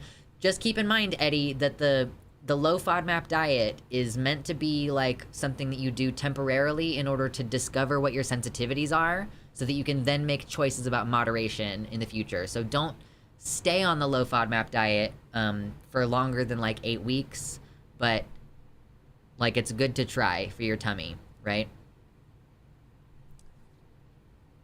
Processed sugar is first and foremost the biggest foe to being healthy. Yeah, listen, sometimes I still buy an entire carton of ice cream and then I eat it, even though I'm also pretty sure I'm lactose intolerant. But it's like sometimes it seems like eating a lot of ice cream upsets my tummy, and other times it seems like it doesn't, so I don't actually know what the problem is. It's really frustrating. I like the cigars, that's my vice. I'm off nicotine, and it feels so good. Yeah. I like being off as many addictive substances as possible. I even drink decaf, but that's because of my heart. So be healthy, y'all. Be good. Treat yourself. Treat yourself right. I also smoke a pipe. I mean, I can't argue with, like, a good, beautiful Sherlock. Like, Sherlocks are gorgeous little pipes. Destiny's conditions were if it didn't happen in 5 years, Vosh owes him $25,000. But it's like, what does Destiny count as genocide? Like, what do you mean if it didn't happen in 5 years? He's gonna move the goalpost on it, is what I'm saying. I'm not, like, trying to pin you down submersed. I'm just saying.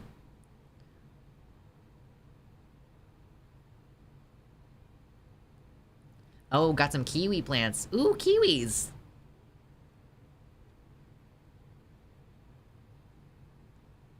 Every lactose intolerant person I've met eats lactose things from time to time. I mean, it's not like an allergy. It's not the same as an allergy. It just makes you need to... Well, I don't know. It depends on severity. Lactose intolerance can be quite mild for some people, and for other people it can be quite severe. But it's the fact that I don't have consistency. That it, like, seems like eating dairy is what fucks up my tummy, but then it doesn't always. So it's like, what the fuck was it? Like, what happened? That's what, like, the low FODMAP thing is hard to do, but that's why you're supposed to cut out everything that's on the low FODMAPs list, or sorry, everything that's on the high FODMAPs list, you're supposed to cut out, and then you gradually reintroduce each thing one at a time. And then it's like, okay, does garlic upset my tummy? Yes, no, maybe so. How much garlic upsets my tummy? And then you try it with each individual thing, and I reduced a lot of those things, but I didn't do a diligent enough job of actually discerning which things were gonna cause me issues. So I'm kind of I'm still sort of guessing a bit.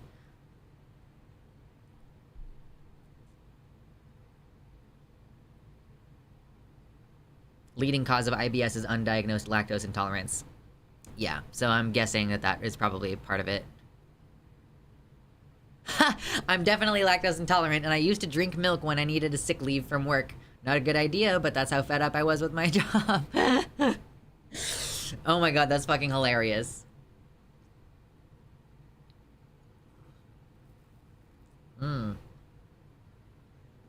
There's also a connection between sleep disorders and IBS. Well, that makes sense. If your tummy is disrupted, then you'll wake up more frequently. Also, my heart condition is associated with poor sleep, so yay! Histamine is one of the things to avoid, as it's one of the many triggers of inflammation and is related to lactose. The best thing is to avoid dairy sugars and grain-based carbohydrates. Man, that's depressing. Grain-based carbohydrates. Wait, I didn't retweet. Oh yeah, I did retweet Dylan Mulvaney. Oh, maybe I should find her full video on TikTok. Or Instagram, or wherever it is. Where is the video? Uncut.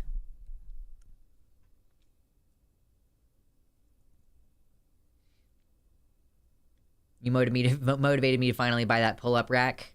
Oh yeah, like one of those things that you put in a doorway. Those are awesome. I have one of those. And I also have some gym rings that Mersh got me off my Amazon wish list. So I'm actually working my way up to regular pull-ups. Right now I'm doing like horizontal, like an inverted kind of thing. I'm doing pull-ups like from over here. And then I'm pulling myself up like this. Okay, let's watch Dylan Mulvaney video. Hi. No, shush. Hold on a second. Give me a second. I gotta switch my stuff around.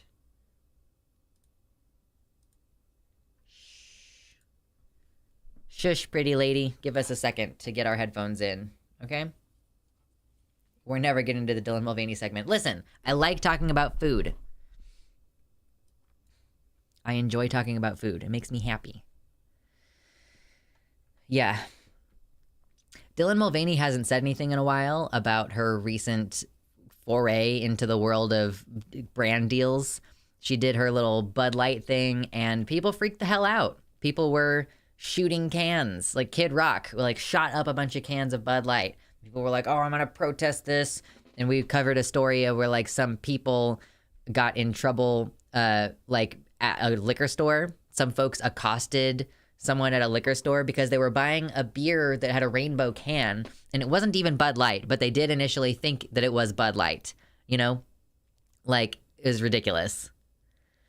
Anyway, let's go ahead and see what Dylan has to say about this, because she hasn't been talking about this in a long time, basically. Like, she hasn't covered this in a while. So it's like, oh, okay, where have you been? What have you been up to?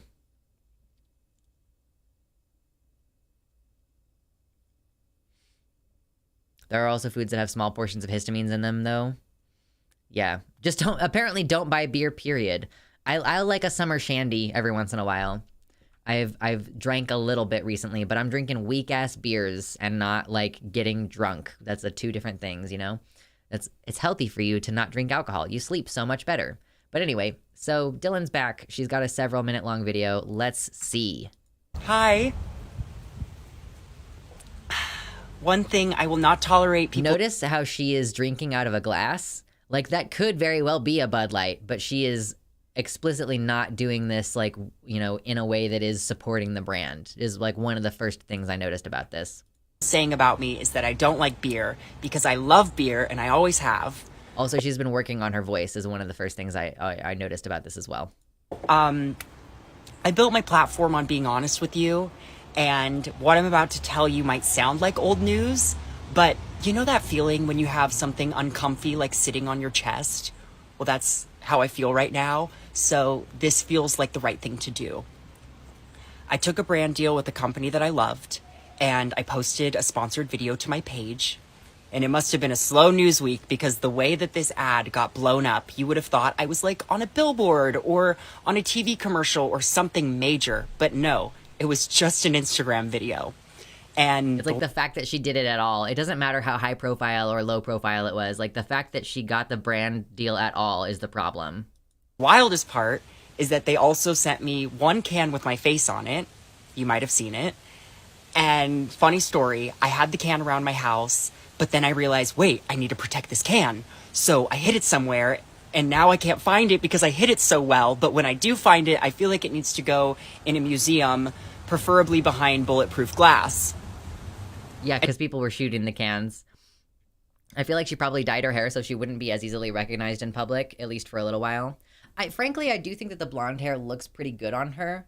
But yeah, I do wonder that. You know, she got FFS and then dyed her hair, and like, I wonder if that's to an extent part of it. I'm not sure. But she does talk about public harassment in this video. And you might be thinking, Dylan, why bring it up now?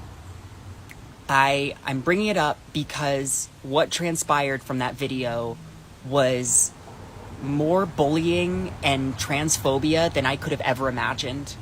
And I should have made this video months ago, but I didn't.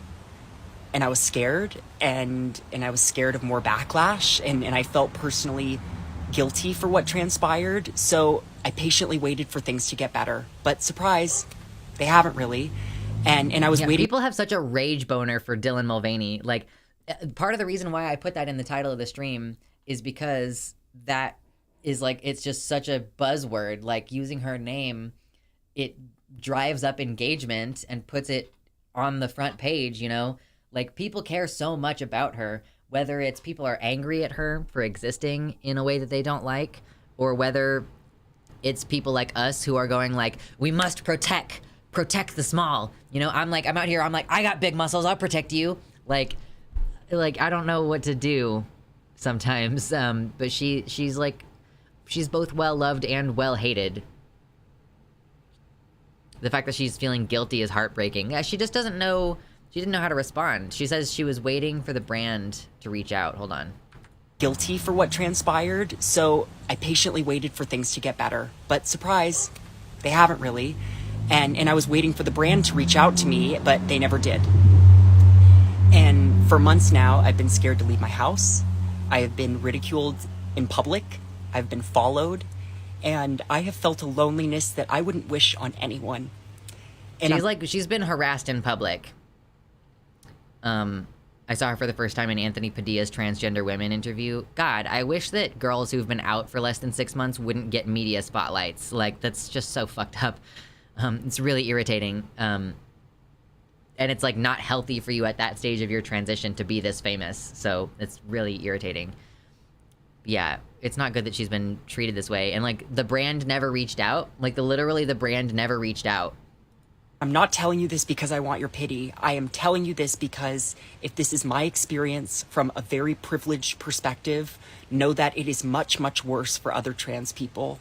But she's like being stalked in public. She's like being followed. She's being threatened in public, just existing as a human person out there. So it's like terrifying.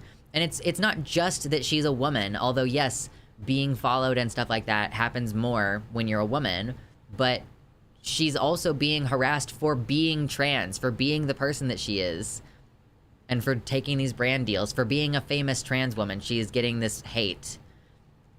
You're not the most privileged trans woman. She's more privileged, like, than a lot of other trans people. She's famous. She might even be able to afford some protection, depending, I don't know, she doesn't make, I don't know, like, she's TikTok famous, but I don't know if that really translates into a lot of money. Her FFS was done by a company that wanted her to show off their facility, so she got, like, a deal on that as well. It's not like she's dripping in it. She's wealthy as far as I know. So she's, like, pretty privileged. She's well up there. She's white, she's skinny, she has had FFS, she was a Broadway actress. Yeah, like, she's got the resources. Yeah, whoever does the brand marketing outreach for that, for Bud Light is crazy. Yeah, she had sponsored FFS. So. Yeah, you cannot buy yourself out of all the consequences of being a target for such quantities of hate. I guess she, like, that's one of the things about rich people that makes them so out of touch. It's like, you can afford to just not even go to regular places. Like, how long do you think it's been since J.K. Rowling needed to use a public restroom for any reason? Like, I don't think so.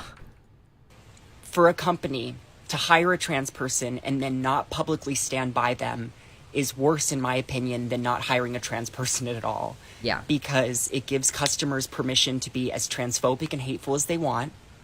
And the hate doesn't end with me. It has serious and grave consequences for the rest of our community. And, and you know, we're customers too. I know a lot of trans and queer people who love beer. And I have some lesbian friends who could drink some of those haters under the table. But I've seen some stories about, like, lesbian bars have decided to stop keeping Bud Light after this whole thing. They're like, yeah, we've decided that we're just not even gonna keep Bud Light on tap anymore.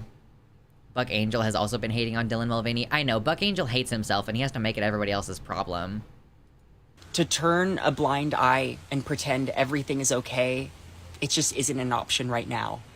And you might say, but Dylan, I don't want to get political. Babe, supporting trans people, it shouldn't be political.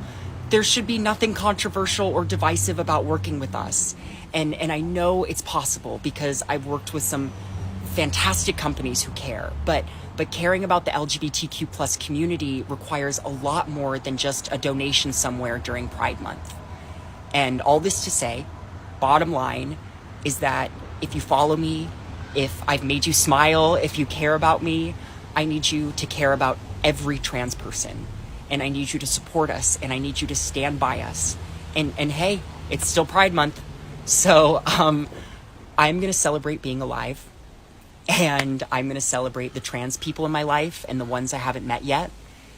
And I'm going to celebrate the fact that no matter how many thousands of horrible messages or news anchors misgendering me or companies going silent, that I can look in the mirror and see the woman that I am and that I love being. And I know you were probably here for the tea of it all, but I would love for something productive to come from this. So there is a link in my bio to the Trans Law Center, who is doing some wonderful work if you have the means to donate. And to the good people out there, I love ya. I really do. And cheers, but only if you're of legal drinking age. Okay, I love you. Bye. Hi. Yeah, she's a sweetheart. I hope that nothing bad happens to her.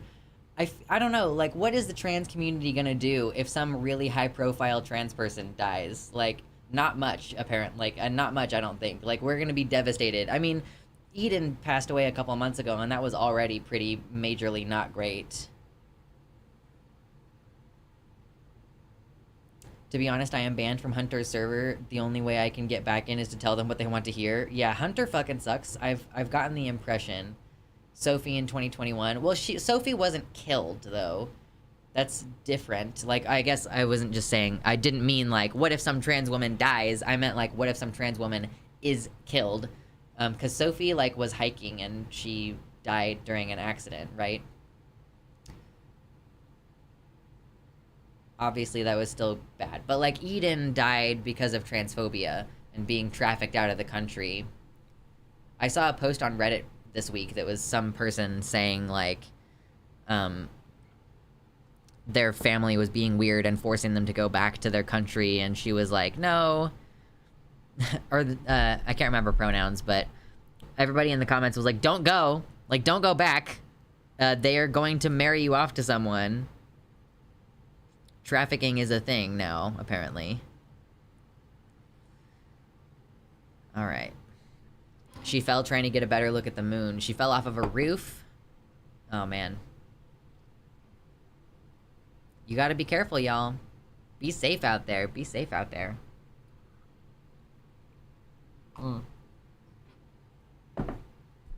Well, I want to, like, laugh and also react to something that doesn't use up all of my voice for the rest of the day. So let's watch Bausch. And we're only going to watch, like, the first 15 or 20 minutes of this video. But I just was like, wow, what the fuck?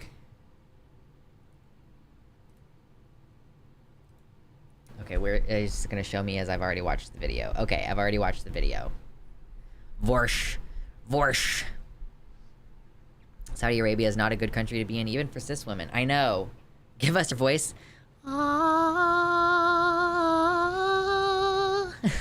Anyway. Just gonna steal it from me Ursula style.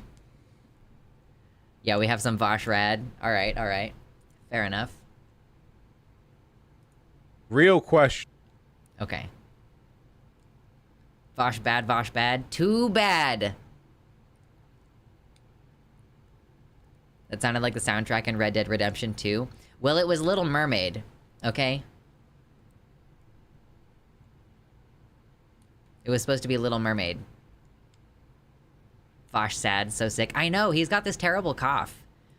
That's part of why we're only gonna watch the first 20 minutes of this video, because he's coughing a lot throughout it, and it's pretty gnarly. But, so yeah, this Colleen Ballinger, I have no idea who she... I mean, I've heard of Miranda Sings before, but I didn't know who she was at all. But this grooming apology video, this ukulele apology thing, it just was so funny. And I wanted to watch this. This is the first Vosh video I've ever seen on God. Yeah, we're gonna react to Vosh reacting to this, because I think it made it funnier. Sometimes you need a barrier between yourself and the cringe. You just need, like, a barrier. This is embarrassing. I used to be a huge fan of Miranda. I bought her book and everything. Ugh. Just call her Miranda Sings, because then people know who we're talking about. Yeah, Miranda Sings, the ukulele apology. Excuse me. I had friends that were super into her, and I thought, she's the next Shane Dawson, I swear. That's what I thought, too, when I was hearing some of the allegations. I was like, oh, shit. She's literally just like Shane Dawson, doing the same stuff as Shane Dawson. Super weird. All right, let's react. Real question. Before 1 week ago, did any of you know about a YouTube channel called Miranda Sings? I'd heard of her, but I didn't know anything about her. Yeah, guessing that's what, 50-50? Kind of hard to tell. Chat's moving pretty quick and I can't see. Huge YouTube channel. The woman's name is Colleen Ballinger. Ballinger? I don't really care. Big content creator. Not She's just literally friends with Shane. Oh my god, they're learning each other's tactics. Wasn't she on Netflix? Yeah, she's been on some big shit. She's been on some big famous shit. Content creator, by the way. A lot of people know her for the YouTube channel Miranda Sings, but she's got a Netflix show. She was featured in Ralph Saves the Internet. Did you know that? That's real. Wait, hold on. Classic. I'm gonna do this full screen, I guess, but like my chat underneath, or his chat underneath my chat is like is zoom in. Well, you'll recognize her. You'll recognize her shortly because we're about to that's a pretty watch good a video likeness. of hers. Like that's a pretty good animation of her. If you're anything like me, you didn't really know who this woman was. In retrospect, I've heard a few things about her. I've heard some positive, some negative. Seemed like she did like mostly kids stuff. Did stuff for kids, did a lot of stuff with kids.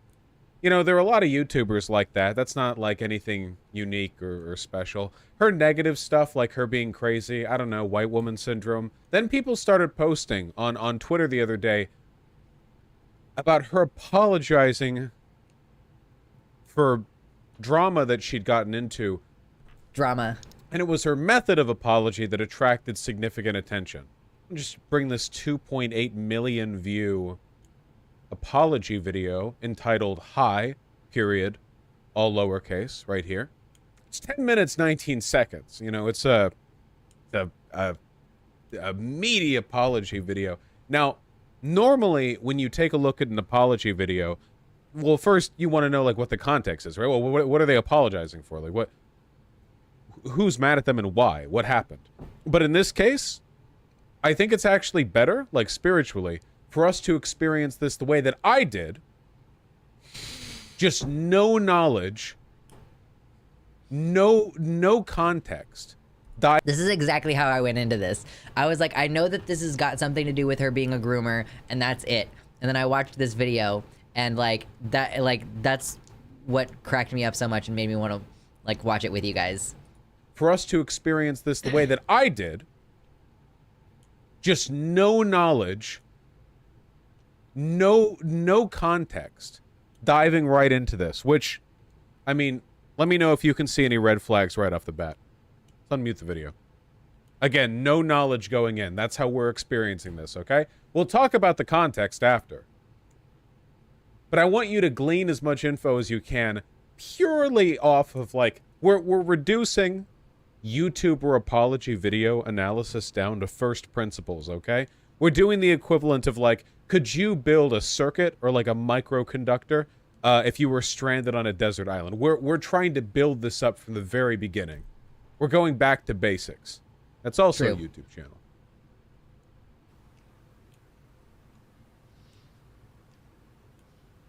Oh, yeah. Oh my god, the uke is so cringe. What a hell of a pause screen, Before a word is said. Before a word is even said. I really do. I think I'm gonna get a ukulele. I'm gonna get like a shitty $2 or like $20 ukulele, and I'm gonna learn how to write cringe apology videos. Yeah, what a great freeze frame. Let's go. Need a dog and a sigh.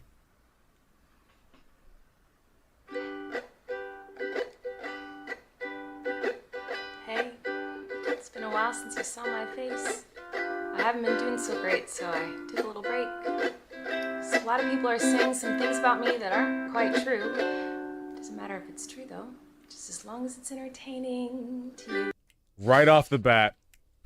Right off the bat. Is it the uke for 10 minutes? It's the uke for 10 minutes, baby. It's 10 minutes right of off the ukulele. bat. We have the repudiation. People are saying things about me. They're not true. But hey, as long as you're having fun. Delivered in ukulele form. Mm-hmm. This episode of Steven Universe has a weird intro. God, the ukulele is such a funny instrument.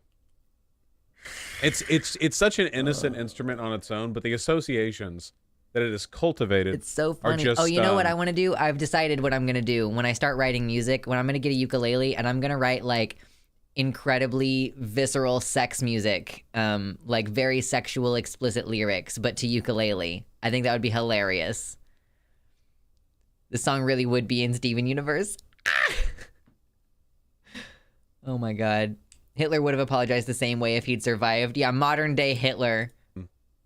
just so fantastic. But here, yeah, all of it. We're watching all of it. Right? You guys having fun? All aboard the toxic gossip train. You're chugging down the tracks of misinformation. The toxic gossip train. This is me. You got a one-way ticket to manipulation station. Toxic gossip train. Tie me to the tracks and harass me for my past. Cause rumors look like facts. It's like hard to write a 10-minute long song. Also, she uses the same 4 chords the entire song.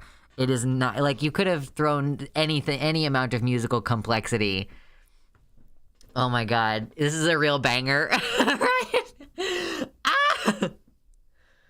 The fact that she stares at the camera so much is extra uncanny. Yeah, if the thing she's apologizing for wasn't real serious shit, I would actually think this is really funny. I mean, it is really funny. Like, it's like because of how fucked up the shit that she did is, that's why it's so funny. Like that's why. Everyone uses the same 4 chords for the whole song. That's all pop music. No, lots of songs have a key change. And that's 4 totally different chords. Did you see Vash's tweet saying he was going to apologize for being sick? He posted it with a pic of him reaching for a ukulele. Oh my god. Oh my god, I love Vash. It's like the one thing that I'm really bummed out about not being able to go on my Seattle trip that I was planning this year is like I was gonna try to get lunch with Vash and like meet him and say hello and everything, but man, maybe next year. If you don't mind the gaps, I won't survive in the crash, but hey, at least you're having fun. Like the idea that people are smearing her for fun. Like that's her premise of this video. People are lying about me because it's fun for them. Okay, I'm not going to give you guys full context, but basically she's like Ghislaine Maxwell. So that's what we're listening to.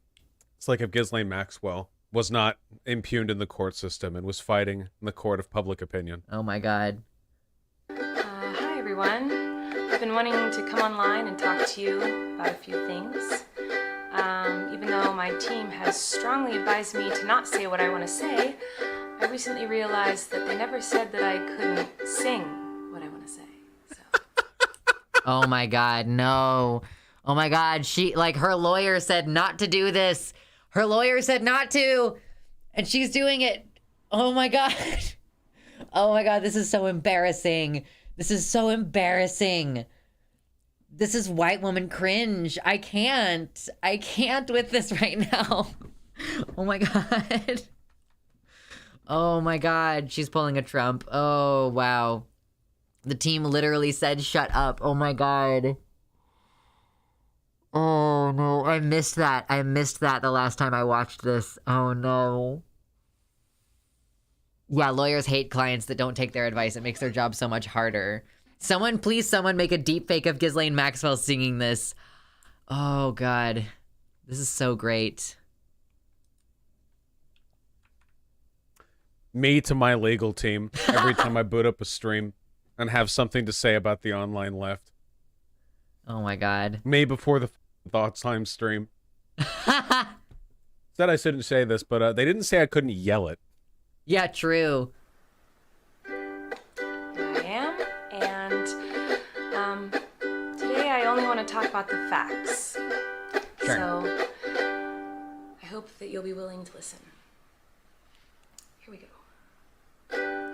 Many years ago, I'm ready. I used to message my fans, but not in a creepy way like a lot of you are trying to suggest. It was more of a loser kind of way. Oh, I feel like that's worse. She's like, I'm just like still bopping to the song at the tempo even after I'm pausing the video. She like in a loser kind of way, like if you are using your if you're using your audience for validation, like if you are so like if you're such a loser that you're like texting your underage fans for validation, even that on its own is pretty cringe and creepy. But it's like, yeah, she's literally, yeah, it's worse. Like she actually flirted with kids and stuff. It was so not good. I want a deep fake of this with Luna Oi. No, it's like America does it, but then Luna is just pacing back and forth in the background. Like you can just see her walking back and forth. Really besties with everybody. Okay, hold on. But not in a creepy way like a lot of you are trying to suggest. It was more of a loser kind of way. I was just trying to be really besties with everybody. It's kind of like when you go to like a family gathering, you know, and there's a weird aunt there who keeps coming up to you and going like, "Hey girl, what's the tea?" And you're like, "Ugh." That was me, but in group chats with my fans. It was weird. I've been sharing my life online for over 15 years. I've poured my heart out to you, and because of that I feel like I'm talking to my friends, but in the beginning of my career, I didn't really understand that maybe there should be some boundaries there. There were times in the DMs when I would overshare details of my life, which was really weird of me. Do you think it all would have went down better for me if I'd taken this route? Poor Bosch. Was this it? Was this the solution? To be clear, the stuff that she's done is actually probably like FBI, like open up, knock down doors, like multi-house raid, the whole thing. You know, like the full information. Like, no, it's it's really bad. Yeah, oversharing details like sending underwear in the mail. All the exercise talk made me have to go take some nudes and thirst traps. I think my abs are starting to come in, which feels really awesome. Thank you for encouraging me to exercise. It was seriously a big help to kind of follow along with you. Yes! More self-improvement! More self-improvement. Yeah, we can thank her for all the memes. Oh my god. Which is why this is so funny. I haven't done that for years, you see, because I changed my behavior and I took accountability. What does accountability mean to you? That's not very interesting, is it? So let's go on the toxic gossip train. The locomotive's fueled with hateful accusations. I love this toxic gossip train. And again, the idea that this is hateful, like the idea that people are doing this for fun or to be hateful to her, positioning herself as the victim of some kind of malicious attack on her character. Is it self-improvement if I choose not to skip a milkshake so I can get a fatter ass? I would rather that you ate, like, a bunch of eggs, I guess. I need to work on my abs. Any advice on getting some abs without beefing up? I mean, you can just do ab-focused exercises. I mean, any exercise that you do, you can take it 2 different directions. You can take it the I'm trying to get beefy exercise route, or I'm trying to get stronger and lean route, basically. So either do a lower amount of repetitions with higher weight, or do a higher number of repetitions at lower weight. So for ab exercises, most of that's gonna be high repetition, low weight, because you don't really do strength training on your abs. Like, you could really injure yourself if you were to do that. So yeah, literally, Mama points out, like, leg lifts, heel taps, planks, and sit-ups. You know, you can do bridges as well, for, like, your glutes and lower back. So yeah. I can't eat eggs. My body hates chicken protein. Oh no, you've become allergic to chicken protein. I've heard that can happen as a result of COVID infection, like unable to eat meat anymore. Anyway. Steamroll over someone's reputation. Toxic gossip train. And like, this is about her reputation and not about like the victims, of course. Bored, but close your eyes, otherwise you'll realize that the train is made of lies, and that person you despise maybe didn't deserve to die, but hey. Something about deserving to die? I'm sorry? Close your eyes, otherwise you'll realize that the train is made of lies, and that person you despise maybe didn't deserve to die, but hey, at least you're having fun. She's like positioning herself as someone who is going to die now. Yeah, she's not dying. I know. Die by hate. I know, Neil. I'm glad that you're enjoying this, because I thought this was the funniest shit this morning when I was watching it. Yeah, they're called bridges. I've been calling them hip thrusts. Yeah. No, it never stops being disturbing. Yeah, me and Vosh over here. Do do do do do do do do do do. Like, I love it. In all seriousness, I do think it's really important to hold people accountable for their mistakes. You know, we should hope that everyone can learn from their mistakes and grow and change their behavior and be a better person. And this is something that I've always tried to do when I make mistakes, and it's something that I will continue to try to do. What? Oh, you don't care? Oh, okay. I thought you wanted me to take accountability. Yeah, she says the word mistakes like dozens of times in this video. It's insane. Trans people dying, Colleen. Literally me.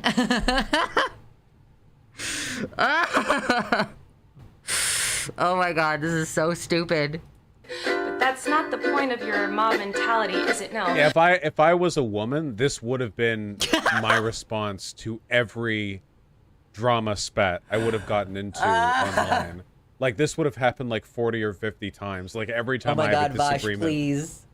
It's all no caps, punctuation at the end. YouTube Genuinely, video. listen. The next time Vosh has any kind of thing, I really, really, really want him to actually do this. It would be so funny. Vosh getting closer to transition. Listen, there is such a thing as decent men. All right, they can't all be eggs. Oh my god. It's too good. Where I bring up a musical instrument and sing my feelings out. Certified hood classic. True. Okay, if you weren't born in the streets, you don't understand, okay? This is conflict management at an organic level that you just don't get. Your goal is to ruin the life of the person you despise while you dramatize your lies and monetize their demise. Yeah. I feel like I can already hear the comments on this video. She's gaslighting, manipulating. Oh, she's a narcissist and a rat. I would never make a mistake like that. Okay, wait. To be fair, even without knowing anything, if you responded to any kind of allegations in this format, it's the Hague for you. Like, unironically watching this and, like, the dread building. Because I watched this at first without knowing anything about her. Oh my god. Like, last night. So it's like, at first, like, okay, well, maybe she's like an awkward white bitch. Like, whatever. Okay, the ukulele, white woman, whatever. Like, nobody's perfect.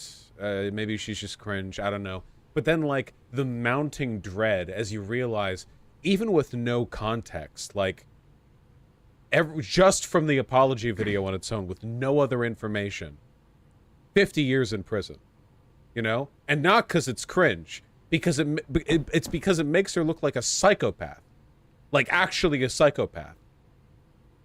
Like, the level of narcissism, which she calls out correctly here, that you would need, even without knowing anything about the allegations.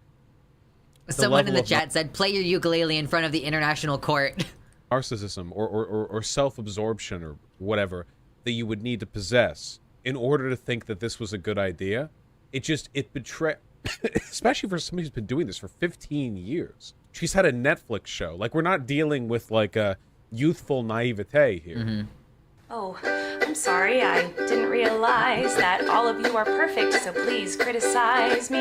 Bring out the daggers made from your perfect past and stab me. So here's the thing, she had to have, like, I feel like she maybe, like, rehearsed this. Like, there was a writing and rehearsal process that went into this. Like, that's the craziest thing, is that, and then she landed on this. Like, how many editorial processes went on before this became a video? Repeatedly in my bony little back. I'm sure you're disappointed in my shitty little song. I know you wanted me to say that I was 100% in the wrong. Well, I'm sorry. I'm not gonna take that route of admitting to lies and rumors that you made up for clout. Sure. Hey everybody, I found... She's talking about the victims of grooming there. Just again, Yeah. we're adding a little bit of context here. That the victims lied for clout, is what she was saying. The people she's saying the shitty little lies you made up for clout, she's referring to the grooming victims who came forward. Someone new to harass. She did some things that I do not like in her past. So everybody gather round, cause we're about to attack. But not based on facts, oh no. Your loaded lethal weapon is your fingers on the keys. You don't need any armor when you can hide behind a screen. So shoot me down quick with a click and bam. My reputation's deceased. She keeps saying dead and demise. And, like, her reputation's dead. Like, girl, did you consider not grooming children? Oh my god. Yeah, there's, like, screenshots and proof. It's not rumors.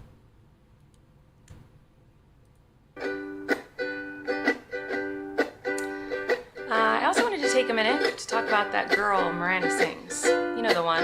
Yeah, her. She's PG-13. It says that on my website, and it's always been that way. And that's why you won't find my videos on the YouTube Kids app. Anyway, I didn't realize it was my responsibility to decide what was appropriate for every kid to see. I've always relied on parents to decide if they're comfortable with their families watching my YouTube videos or coming to my live shows. Have I made... Establishing trust with the family members is part of grooming. Yeah, and also because 13-year-olds are not kids. This is a question. I like how she thinks she can downplay the rumors but overreact to the reactions to the facts in order to rebuild cred. Yeah, she's just doing victim complex. She'll be doing OnlyFans in 6 months. Oh my god. Even worse. She's probably one of those creeps who thinks it's not pedophilia if they like 13 to 17-year-olds. Yeah, Gayfesh points out, like, Vosh covers this later in the video, but we might not watch all the way through there. But she would literally bring children up and call their outfits porn as a regular bit at her live shows. Like, and like Vosh explains it. Yeah, we'll talk, maybe we'll go ahead and watch that part. Yeah, Colleen's live shows, we'll watch that part of the video too. Jokes and poor taste, yes. Have I made lots of dumb mistakes? Yes. Am I sad that there are some fans who feel betrayed? Mama, it's just, he's just saying that, or sorry, Dark Canuck is just saying that, like, she's a grifter. And so, you know, she's been accused of a sexual crime, and now she's going to, like, swerve into doing OnlyFans and, like, grifting and making money off of that. And, like, she can't do kid-related content anymore, so she's gonna move to a different platform. My sister fucking loved Miss Miranda Sings and picked up the habit of calling everything skimpy porn as an adjective. Ugh. Yes. But was my intention to manipulate? No. Oh, wait.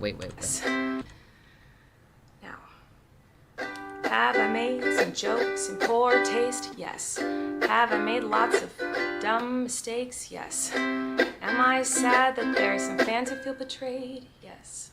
She's like mistakes and betrayal. Like, that's the language that she's gonna continue to using. I made mistakes. I made mistakes. I made mistakes. People are judging me for my mistakes. Like, okay, as though your mistakes weren't like grooming, actually grooming. Her lawyers, oh my god, her lawyers. But was my intention to manipulate? No. It doesn't really matter what my intention was, because it seems as though Kind of a everyone's banger though, already right? decided on that. Like really though, It's right? not very fun to have millions of people all over the Very world catchy. call you the most vile, horrendous, disgusting, life-ruining words Oh, you mean like groomer? Wow, I have no idea what that's like. a person can be called, in my opinion. It doesn't matter that these things aren't true. Everyone just believes that you are the type of person who manipulates and abuses children. So I just wanted to say that the only thing I've ever groomed. No. Dude, that segue. Dude, that segue. I can't. No. Oh my god. Looks away from the camera when she's lying. Oh my god. But like, she plays the same chord the entire video. I know. Hello, Dizzy. Segue off a cliff. Oh my god. I know, Danny DeVito. Yeah, I think that meme gets pulled up as well in Vaj's video. Oh my god. Danny DeVito. Like, here, yeah, let's... Given a conversation, I always assumed we would be heavily involved. This is bad. We gotta definitely write a song about how we do not diddle kids. Do not diddle kids, it's no good diddling kids. There is no quicker way for people to think that you are diddling kids than by writing a song about it. You gotta write a song that says, ooh, I wouldn't do it with anybody younger than my daughter. No, little kids gotta be big, older than my wife, younger than my daughter, something like that. Don't write a song about that. No, I'm cloudy, I got a headache. Yeah, we love It's Always Sunny. Classic, for sure. Oh my goodness. We can do this. She's only so cringe. Demonetized, but worth it. Yeah, is it? Yeah, I guess maybe I will be demonetized for that. Oh well. Gotta cut that out. The show without context confuses the fuck out of me. I promise you it doesn't make that much more sense in context. My I'm Not a Groomer t-shirt is making a lot of people ask questions answered by my t-shirt. Exactly. Oh my god. Groomed is my 2 Persian cats. I'm Oh not my a god, groomer. hold on.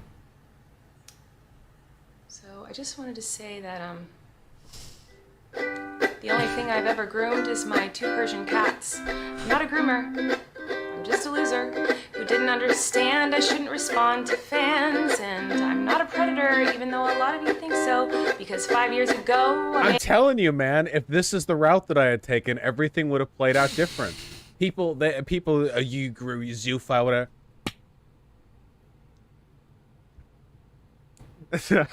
Do it. Dun, dun, dun, dun. I'm telling you, it would have worked out for me. People couldn't have said that I have white woman energy because I'm actually a man. Mm-hmm. made a fart joke. I do that too. Fart jokes. Literally stops making eye contact Calling during every Ballinger single to lie. a PR team the other day. Oh Christ! I didn't realize it was even a conversation. Yeah. I always He assumed covers we it would too. be heavily I'd definitely write a song about how we do not diddle kids. We do not diddle kids. Uh-huh. It's no good diddling kids. There is no My fucking quicker power way just for went out. people Oh, to shit, think that's that not you good. are diddling kids than by writing a song about it. You gotta write a song that says, "Ooh, I wouldn't do it with anybody younger than my daughter." No, little This is how kids Vosh gotta does it. be He's like, big, I'm moving it holding around on the away screen. from My daughter. Banger. You True. know, I know this video won't change anyone's mind about me. I still felt it was important to come on here. Imagine bringing up grooming cats after Shane Dawson. Yeah, Shane Dawson moment for real. Oh no. She's grooming cats. She admitted it. She admitted it, y'all. Here and defend myself a little and take accountability. What does that mean? And I also wanted to say that to anyone out there who has ever supported me in any capacity, I just want to be clear, just really quickly. Everything we're about to talk about is so much worse than you guys think it is. I really, really appreciate you. Thank you. For what it's worth, I never had any bad intentions, No one cares. but I do feel like shit. Good. Is there more uke? Are we getting more uke? More uke? Do it. Do it. Keep playing. Dance, monkey. Gossip train. Yes. Jogging down the tracks of misinformation. Toxic gossip train. You got a one-way ticket to manipulation station. Toxic gossip train. You tied me to the tracks and harassed me. Everyone, come on now, everyone. Rumors look Wait. like facts when you don't mind the gaps. Do the chorus. Do the chorus. Don't survive in the crash, but hey. I hope you had some fun. We are, but Is that the end? No more uke? God damn it. No more uke. Actually, Wait. you know, Encore! Everyone now. I feel like maybe I should let you guys know something. It seems like Encore. I'm confused about something. I don't know. Let me try to help. Sometimes people make a mistake. She just keeps saying the word mistake. I'm a horrible person. Whoa. Sometimes people can make a mistake and they're still a good person. Crazy. Oh, he does have a uke. No. Sometimes people can make a mistake and you don't have to take that mistake on no. And twist it up and grind it and add some lies to it. Also, her implying that she won't, quote, survive the crash feels like suicide baiting. Yeah, I mean, if she kills herself, I mean, you know, Epstein literally rolls her eyes. Yeah. Pulverize it and stab it with knives and ruin a life and no. Sometimes people can make a mistake. It doesn't mean you gotta send them hate. Oh no. Sometimes Yeah, it's the damn people can ukulele make again. a mistake and you can kindly let them know and help them to grow. Yeah, I'm just gonna kindly let you know that you're grooming kids. Then, you know, Epstein does not elaborate further. I didn't need to elaborate further, you know. Oh my god. All of this to say she shouldn't be held accountable for sexually abusing kids, right? I see why people like Vosh. See, listen, he's funny. Sometimes you just need to laugh, okay? Oh my god. Sometimes people make mistakes simply because they made a mistake. And that mistake doesn't make them a terrible human. Okay. It just makes them a human. Okay, now is it over? But what do I know? So even with no context, I think you could safely assume. Can someone find a way to donate enough to get a ukulele for streams? I feel like I'll be able to find like a $20 ukulele. That'll probably be fun. I do not care if she kills herself, frankly. I do not want anyone encouraging it, but I do not care if she goes away. I mean, I'm gonna be completely... I don't have any feelings. I actually think it would be pretty funny, actually. I'm a terrible person. Like, not only am I not a vegetarian or a vegan, but I think that if a person who is as terrible as that and makes an apology like that, I think if she kills herself, that's kind of funny. I mean, like... Drink every time she says mistake, instant liver failure, instant TKO. And sometimes the mistake ruins a bunch of lives, but okay. Yeah, let's sing the steps of genocide. Ukulele song about trans genocide. I'd prefer a kazoo. We'll do both. I'll get one of these things. I'll get the... One of those guys, the like... I could borrow one from my partner. My partner has one. Oh gosh. Okay, this is the very end of this segment, and then I guess, like, we could see some of the shit that she was doing at live shows. She's done something on the level of, like, war crimes. Well, kind of. So basically, she's been doing this for a while.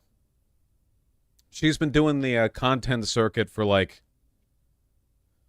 15 years. You know, to be honest, this is still kind of like an ongoing thing against her. The spread of allegations has been so broad. I mean, there have been so many things said about her, so many of which have been verified, by the way, that, like, to go over all of them would be impossible for me with my cough. Mm-hmm. You can check out Demon Mama's deep dive. She spent 8 hours going over everything. I believe H3. No, there's a slide Ethan whistle Klein cover. Also has as a stuff on it. But I'll touch on the subject, you know? I'm happy to go into it a little bit. What we just watched, that was Colleen Ballinger. Colleen Ballinger is known primarily for the character known as Miranda Sings. Miranda Sings plays it's a character, right? So it seems like a video showing who it was, but this is a classic text conversation. I'm always texting the bitches like some of the this. evidence. This is the opening, right? Okay, just don't share our conversation with anyone. Anything we talk about stays between you and I. Oh, okay, don't worry, thanks. This is a classic opening, right? Classic. Here, okay? And then, of course, you follow it up. This with is the DMs from her brother. Trent, this is X-Fan just posted a thread with their DMs from Trent. So Miranda Sings, or Colleen, her brother Trent is like a pedophile. I'm told not to talk to people under 18, grimacing emoji. Now that one right there, you can't leave that one out, okay? Look at it's how texting you at let 4 the bitches a.m. know that you're sensitive and thoughtful. It goes on for a while. The Riz Lord, yeah. That's how you I'm always approach them. saying this in Apparently DMs. this person was like Very normal behavior. 12 at the time. The basic pattern seemed to be Colleen, the ukulele lady, right, would find underage fans and pull them in with her incredible, like, fame and popularity, and then direct them towards group chats where there would be other adults, most prominently her pedophile brother, who would sexually harass or abuse them. So Colleen used her fame to lure and then bring them into group chats. There was some stuff. Best advice I can give: if someone is casually texting you while I'm awake, it's a little sus, right? I seriously thought that living on my own, I would want to, like, stay up late and wake up late, but I'm finding now that I have the freedom to do that, that I want to wake up early. So I'm like, honestly more likely to become a person who wakes up at 4 a.m. than I am to be the kind of person who's still awake at 4 a.m. That's the life change. Yeah, I didn't know this stuff about sending people to the brother. Yeah. that was gone over in the H3 video, and therefore by like by transitive property, the DM. I like this thing that Vosh has, where not this thing. Obviously, this is just through Streamlabs, but like when the chat has this thing where the donation lasts for a little bit longer. I mean, you'd need to have that because chat be zooming. Someday, chat's gonna be zooming so fast. Maybe not. Maybe my chat will not be zooming this fast. OMG, this is the first time I'm hearing about what she actually did. This is like textbook grooming. It's literally textbook. Video where like there's a screenshot of a group chat with Colleen and a bunch of minors, and all of the minors have like tampons in their mouths. It was like Dan Schneider shit, like the Nickelodeon guy, where it's like, you know, hey, my name's Dan Schneider. Can all the 11-year-old girls in the audience send me feet pics? Like that kind of thing. There was a lot. It was called Colleenie's Weenies. Thank you for that information. I appreciate it. But this is one of those, like, in retrospect, how did this not get found out kind of things? Because there's, like, this tidal wave of information now where it's like, hey, she's been doing this Ghislaine shit for a while, like, really obviously. So, just to, like, indicate that, okay? Let me see if I can't, show this video real quick. So Colleen Ballinger, So we're only gonna watch a few more minutes does of live this. shows that a ton of kids attend, because that was, I mean, that's her audience, right? The kids. It's not like it's an audience full of 30-year-olds. And apparently, oh sorry, Vosh, it was a group chat of 23, 13 to 17. Vosh's hair looks so fluffy. Doesn't his hair look so fluffy? Like there's like so much texture to it. Year-olds called Colleenie's Weenies, and there was another Oh, called what? Corey being an adult in the space who later sent the kids. Gotcha, Who later Vermin. sent Thank porn. you. Wholesome group chats, many such cases, I'm sure, on Epstein's Island. Sure. We'll put a pin in that. In the live shows that Colleen would do, she would have a segment. I'm just gonna read the tweet. I'm reading the tweet. Trigger warning, slut shaming, objectification of minors. Colleen Ballinger bringing minors on stage in front of an audience full of children to objectify them and slut shame them for what they are wearing in a segment where the punchline is comparing them to porn, uncomfortable to watch. His porn. This is porn. This is porn. She does it in the same tone of voice and with the same pause each time, and it's so irritating. This is porn. This is porn. This is porn. So the bit apparently was that she would have a bit where she would encourage the most scantily clad person that she could find in the audience, No, it's not the same thing from different angles. That's multiple, and it's like part of her show. which was almost always a minor because it's a show full of kids, and go up and comment on their outfits being scantily clad. And the obvious consequence of this is that if it's known that she'll pull you up for wearing a scantily clad outfit, True. that kids would deliberately dress down so that the adult Colleen could pull them up there to give them attention for being scantily clad. Yeah, so I mean, it gets worse than that. It gets worse than that, but that's like the basic gist. So that like apology video, they were apologizing. Like she was apologizing for funneling minors to her brother, who is known to be someone who is inappropriate around children. So like, yeah, that's like she created a pipeline. It's very Ghislaine Maxwell. Like literally, she like created the pipeline from, you know, kid who just wants to like watch music and have fun and be included, and like they want attention from someone they admire, and then they start getting that attention, and then she's like, oh, let me add you to this group chat, and then it gets really fucking creepy and weird. And it's just, yeah, I mean, it's not good, for sure. Ugh, gosh. Oh, we're having a conversation about whether the mob justice is appropriate. I mean, I don't even know, like... It's like the public is gonna have a reaction when something like this happens, right? Like, the public is gonna have a reaction, and it just so happens that, you know, it used to be you would send letters. You know, when Anita Bryant was doing her whole thing, they would get, like... Oh, hold on, wait. Remember how the one gay superfan didn't get added to the pedo's chat because the pedo wasn't into it? I noticed that. Oh, is that from something later in the video? I wasn't actually watching any of this. I just was listening to the video while I was getting ready this morning and while I was waking up. So... But it's like on the internet now, it's more... You have direct access. That's the nature of the relationship, is that she has direct access to her fans. And so... then other people have direct access to her to tell her that she's fucking stupid. DM's coverage is great for this. Yeah, I haven't watched Demon Mama's video. This was, like, I was just like, oh, okay, this was on my homepage on YouTube this morning, so I decided to listen to it just for funsies. And then it ended up being very funny, so I wanted to watch more. I don't actually care about Colleen.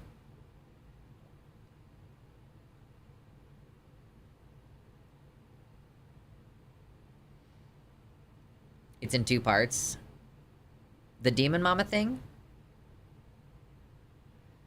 Yeah, look, we found an actual pedo, and yet the right continues to push for genocide. Because again, it's not about the truth. It's not about what you do, actually. It's about what they can accuse you of doing. That's what makes it okay for them. Anyway, good grief. We have 72 viewers. We've managed to get up to 155 likes today on this almost 4-hour stream. Hearing the crowd laughing is one of the most disturbing parts. And I bet that those kids know what's gonna happen. You know, they've seen videos already. Some other kid was like, oh my god, look at this video my mom recorded of me on stage. And then so other kids see it and they go, oh, if I dress really slutty, then I might get pulled up on stage. Yeah, they get to be inconsistent because they don't care. And, like, the kids don't understand that it's uncool. And probably a lot of the parents don't even understand what's uncool. Yeah, that is pretty much what happened. And, of course, because she's cisgender, it's not a reflection on all cis people. Like, oh my god, we need to get these cis women away from children. Because this one cis woman... DM stream shows multiple perspectives. Yeah. To clarify, when I say don't take part in it, I don't mean don't talk about it. I mean it's kind of fucked up when you say it'd be funny if she killed herself. I don't see how that's me taking part in a mob. Like, I'm not speaking directly to her. It's just like, if she, in this video, she keeps making herself out to be a victim, and she keeps talking about herself dying. So, like, yeah, she's a pedophile, and if she killed herself after all of these things, I'm not saying, like, in the absence of the ukulele video... I'm not saying it would be funny if she killed herself. I'm saying it would be funny if she killed herself specifically because of the video and the things that she sang in it. She didn't say, I'm so sorry, the lawyers are coming. She didn't say anything in the video. She sang in the video. Like, if you're gonna victimize yourself and you're gonna go, oh my god, my reputation! I harmed a bunch of children and I funneled them toward my pedophile brother, but I'm the victim here, and then she kills herself, yeah, that's funny. Like, yeah, for sure. That's very funny.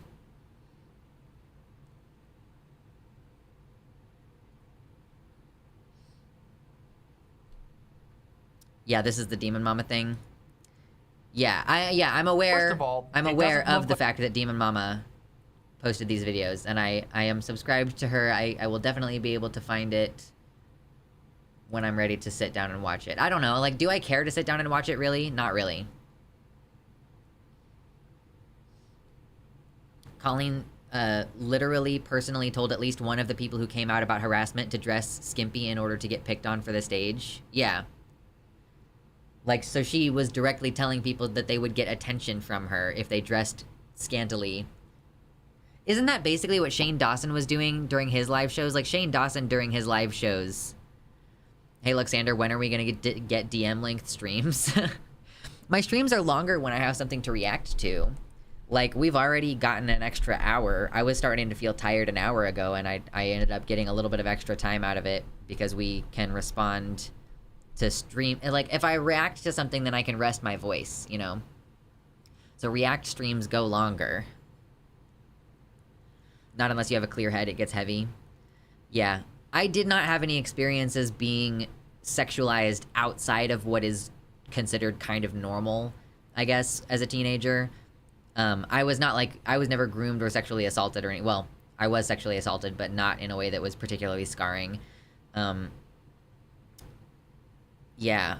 So it's like, it's not as hard for me to grapple with. But I know Demon Mama also is very, she does the same thing I do, where she's like, this is still intense. This is really fucked up. And I'm like, I do that energy on my streams, so I don't really want to like listen to it in my free time.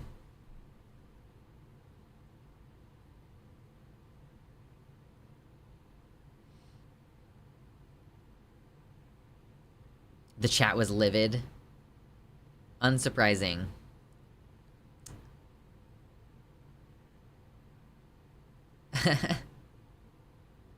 Gonna be switching to YouTube chat. Alright, Icarus, have fun in the YouTube chat. We're probably gonna wrap up here pretty shortly. Like, I just don't have sympathy for... I don't have sympathy for her, obviously, but yeah. I just, like, the continuing to... I love this. Yeah, Cat Black posted a video. She says she actually wrote, rehearsed, performed, and uploaded this. Like, she actually went through all of those things. Oh yeah, no worries about not being able to donate, y'all. We got to the stream goal today. No worries. It's July 2nd. Everybody just had to pay rent. I totally understand. I'm gonna get paid by Patreon in a couple days, so it's fine. Ah, beautiful. Unfortunately, Miranda Sings seems like the type who will not go away unless she's taken off to jail or something. She was like, her lawyers told her not to make this video, and she did it anyway. She, like, what thought process has to be going on in your head? Like, I'm gonna sing it and not say it. Is there an exclamation command for Patreon? That's actually a good question. Is there? Patreon? I need to make it. Yeah, it's just patreon.com/Luxander, though. Thank you, Kitty, for hanging out. Glad to have caught most of it. Hell yeah. Yeah, my voice gets so tired after a few hours. That's the problem with streaming, is I have allergies, and my voice gets really tired. Also implies she had to ask the lawyers about this in the first place. I really don't... I think that what happened is that it's probably standard that lawyers of influencers, they'll say, by the way, don't comment on this publicly. Like, your job is to be a person. Allergies to tree... I got tree allergies. The trees, they hurt me. I'm so on the toxic gossip train.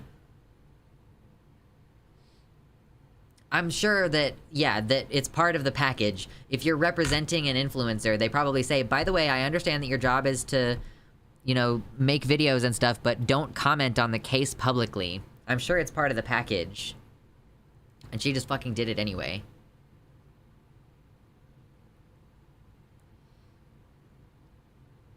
She is clearly mentally disordered. I don't think that that's clear at all. Like, someone being entitled and doing fucked up shit, like, people do fucked up shit all the time, and it's not, like, because they have a disorder. People do fucked up shit because they have entitlement issues, and they don't really think about other people. Like, they don't really consider their effect on other people. You don't need to be mentally disabled or disordered in order to do that. Like, sometimes, you know, like, murders happen, and it's not because someone was mentally ill. Yeah, you can be an awful selfish person and have that not be, and not throw, like, narcissistic personality disorder or borderline personality disorder under the bus. Like, I have BPD, for those of you who don't know, and I have not ever done grooming on someone. Like,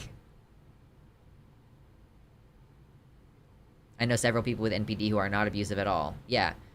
I mean, I know people with narcissistic traits, like, who fit a lot of the criteria for NPD, and it's like, those are some of the people who I know who are working the hardest to not be abusive. I disagree on the mentally disordered bit because she seems more Karen-esque, i.e. can't have been me who's the problem.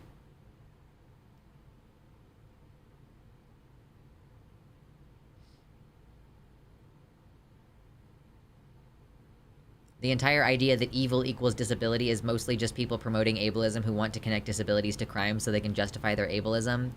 Right, like, yeah, what happens if you would create an association between mental instability and every crime?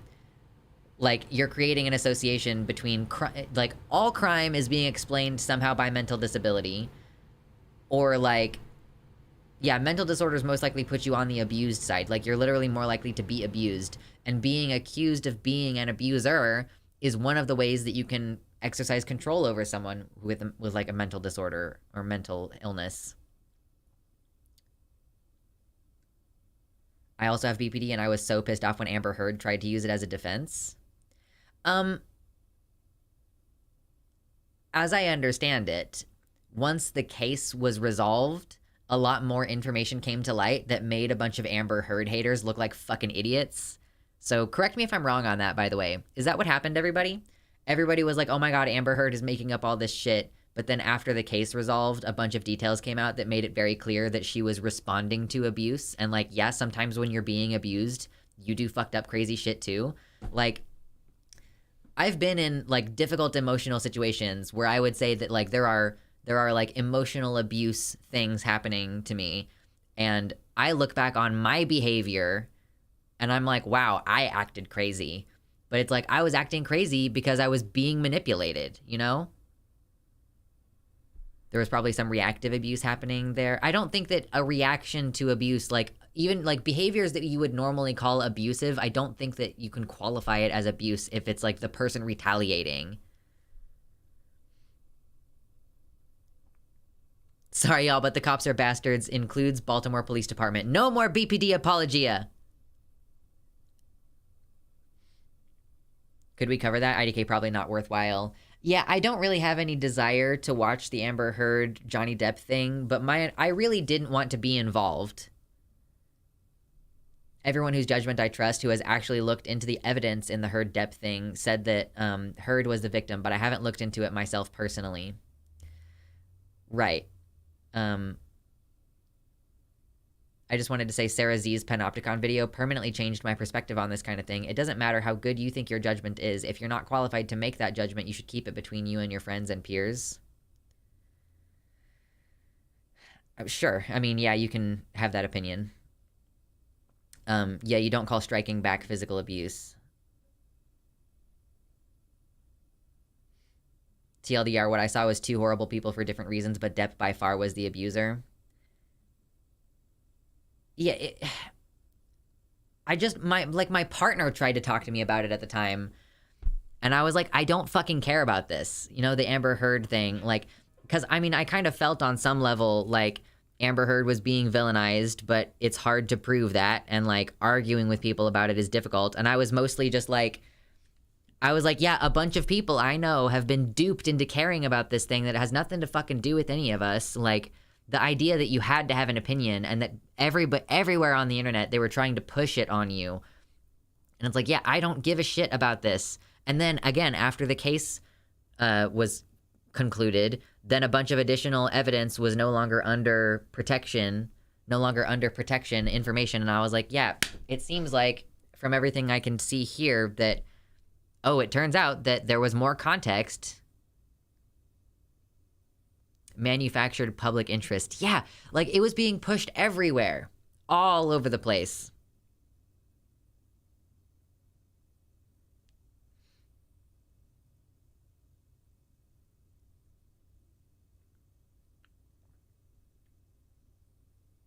Hey, Luxander, how's the squirrels? My neighbors feed the squirrels, so there's nothing I can do against them. Although it's interesting, so I'm homeschooling my younger siblings, and the youngest one, she wants to learn everything related to food. She was like, I want to go foraging and I want to go fishing. And she said, and going hunting. And it's like, she realized what she said when she said it. And I was like, yeah, that's kind of cool. Like, we could go squirrel hunting or rabbit hunting or something. And then she can get like that visceral experience.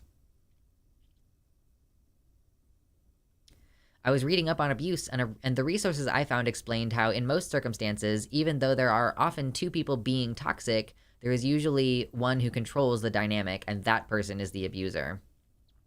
Yeah, it's not like an abuse victim is necessarily free of having, it's not like they're free from having any culpability for their behavior or anything, but that if you're not driving that pattern, you are a victim who is reacting in a suboptimal way because you're being victimized, you know?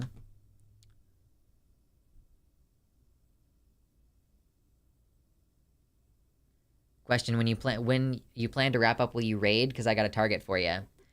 The raiding thing doesn't quite work the same on my website. And also, if you want me to raid someone on YouTube, they have to give me permission to raid them. So right now, the only person I have that set up with is Demon Mama. It was amazing the looks I would get when I would tell people I didn't care about the trial. Truly. Yeah, let sleeping dogs lie, I guess. I honestly, like, the thing was that I was pretty sure that Amber Heard was the victim, but there was so much toxic misogyny, and, like, there are some times when I'm like, I know that it's not worth it. Like, I don't want to become educated enough about this to, I don't want to become educated enough about this to have an opinion. Like, I don't want to have to learn about this and then have an opinion. So, that's why I didn't. Can I drop a link to them? You're welcome to drop links. Yeah, for sure.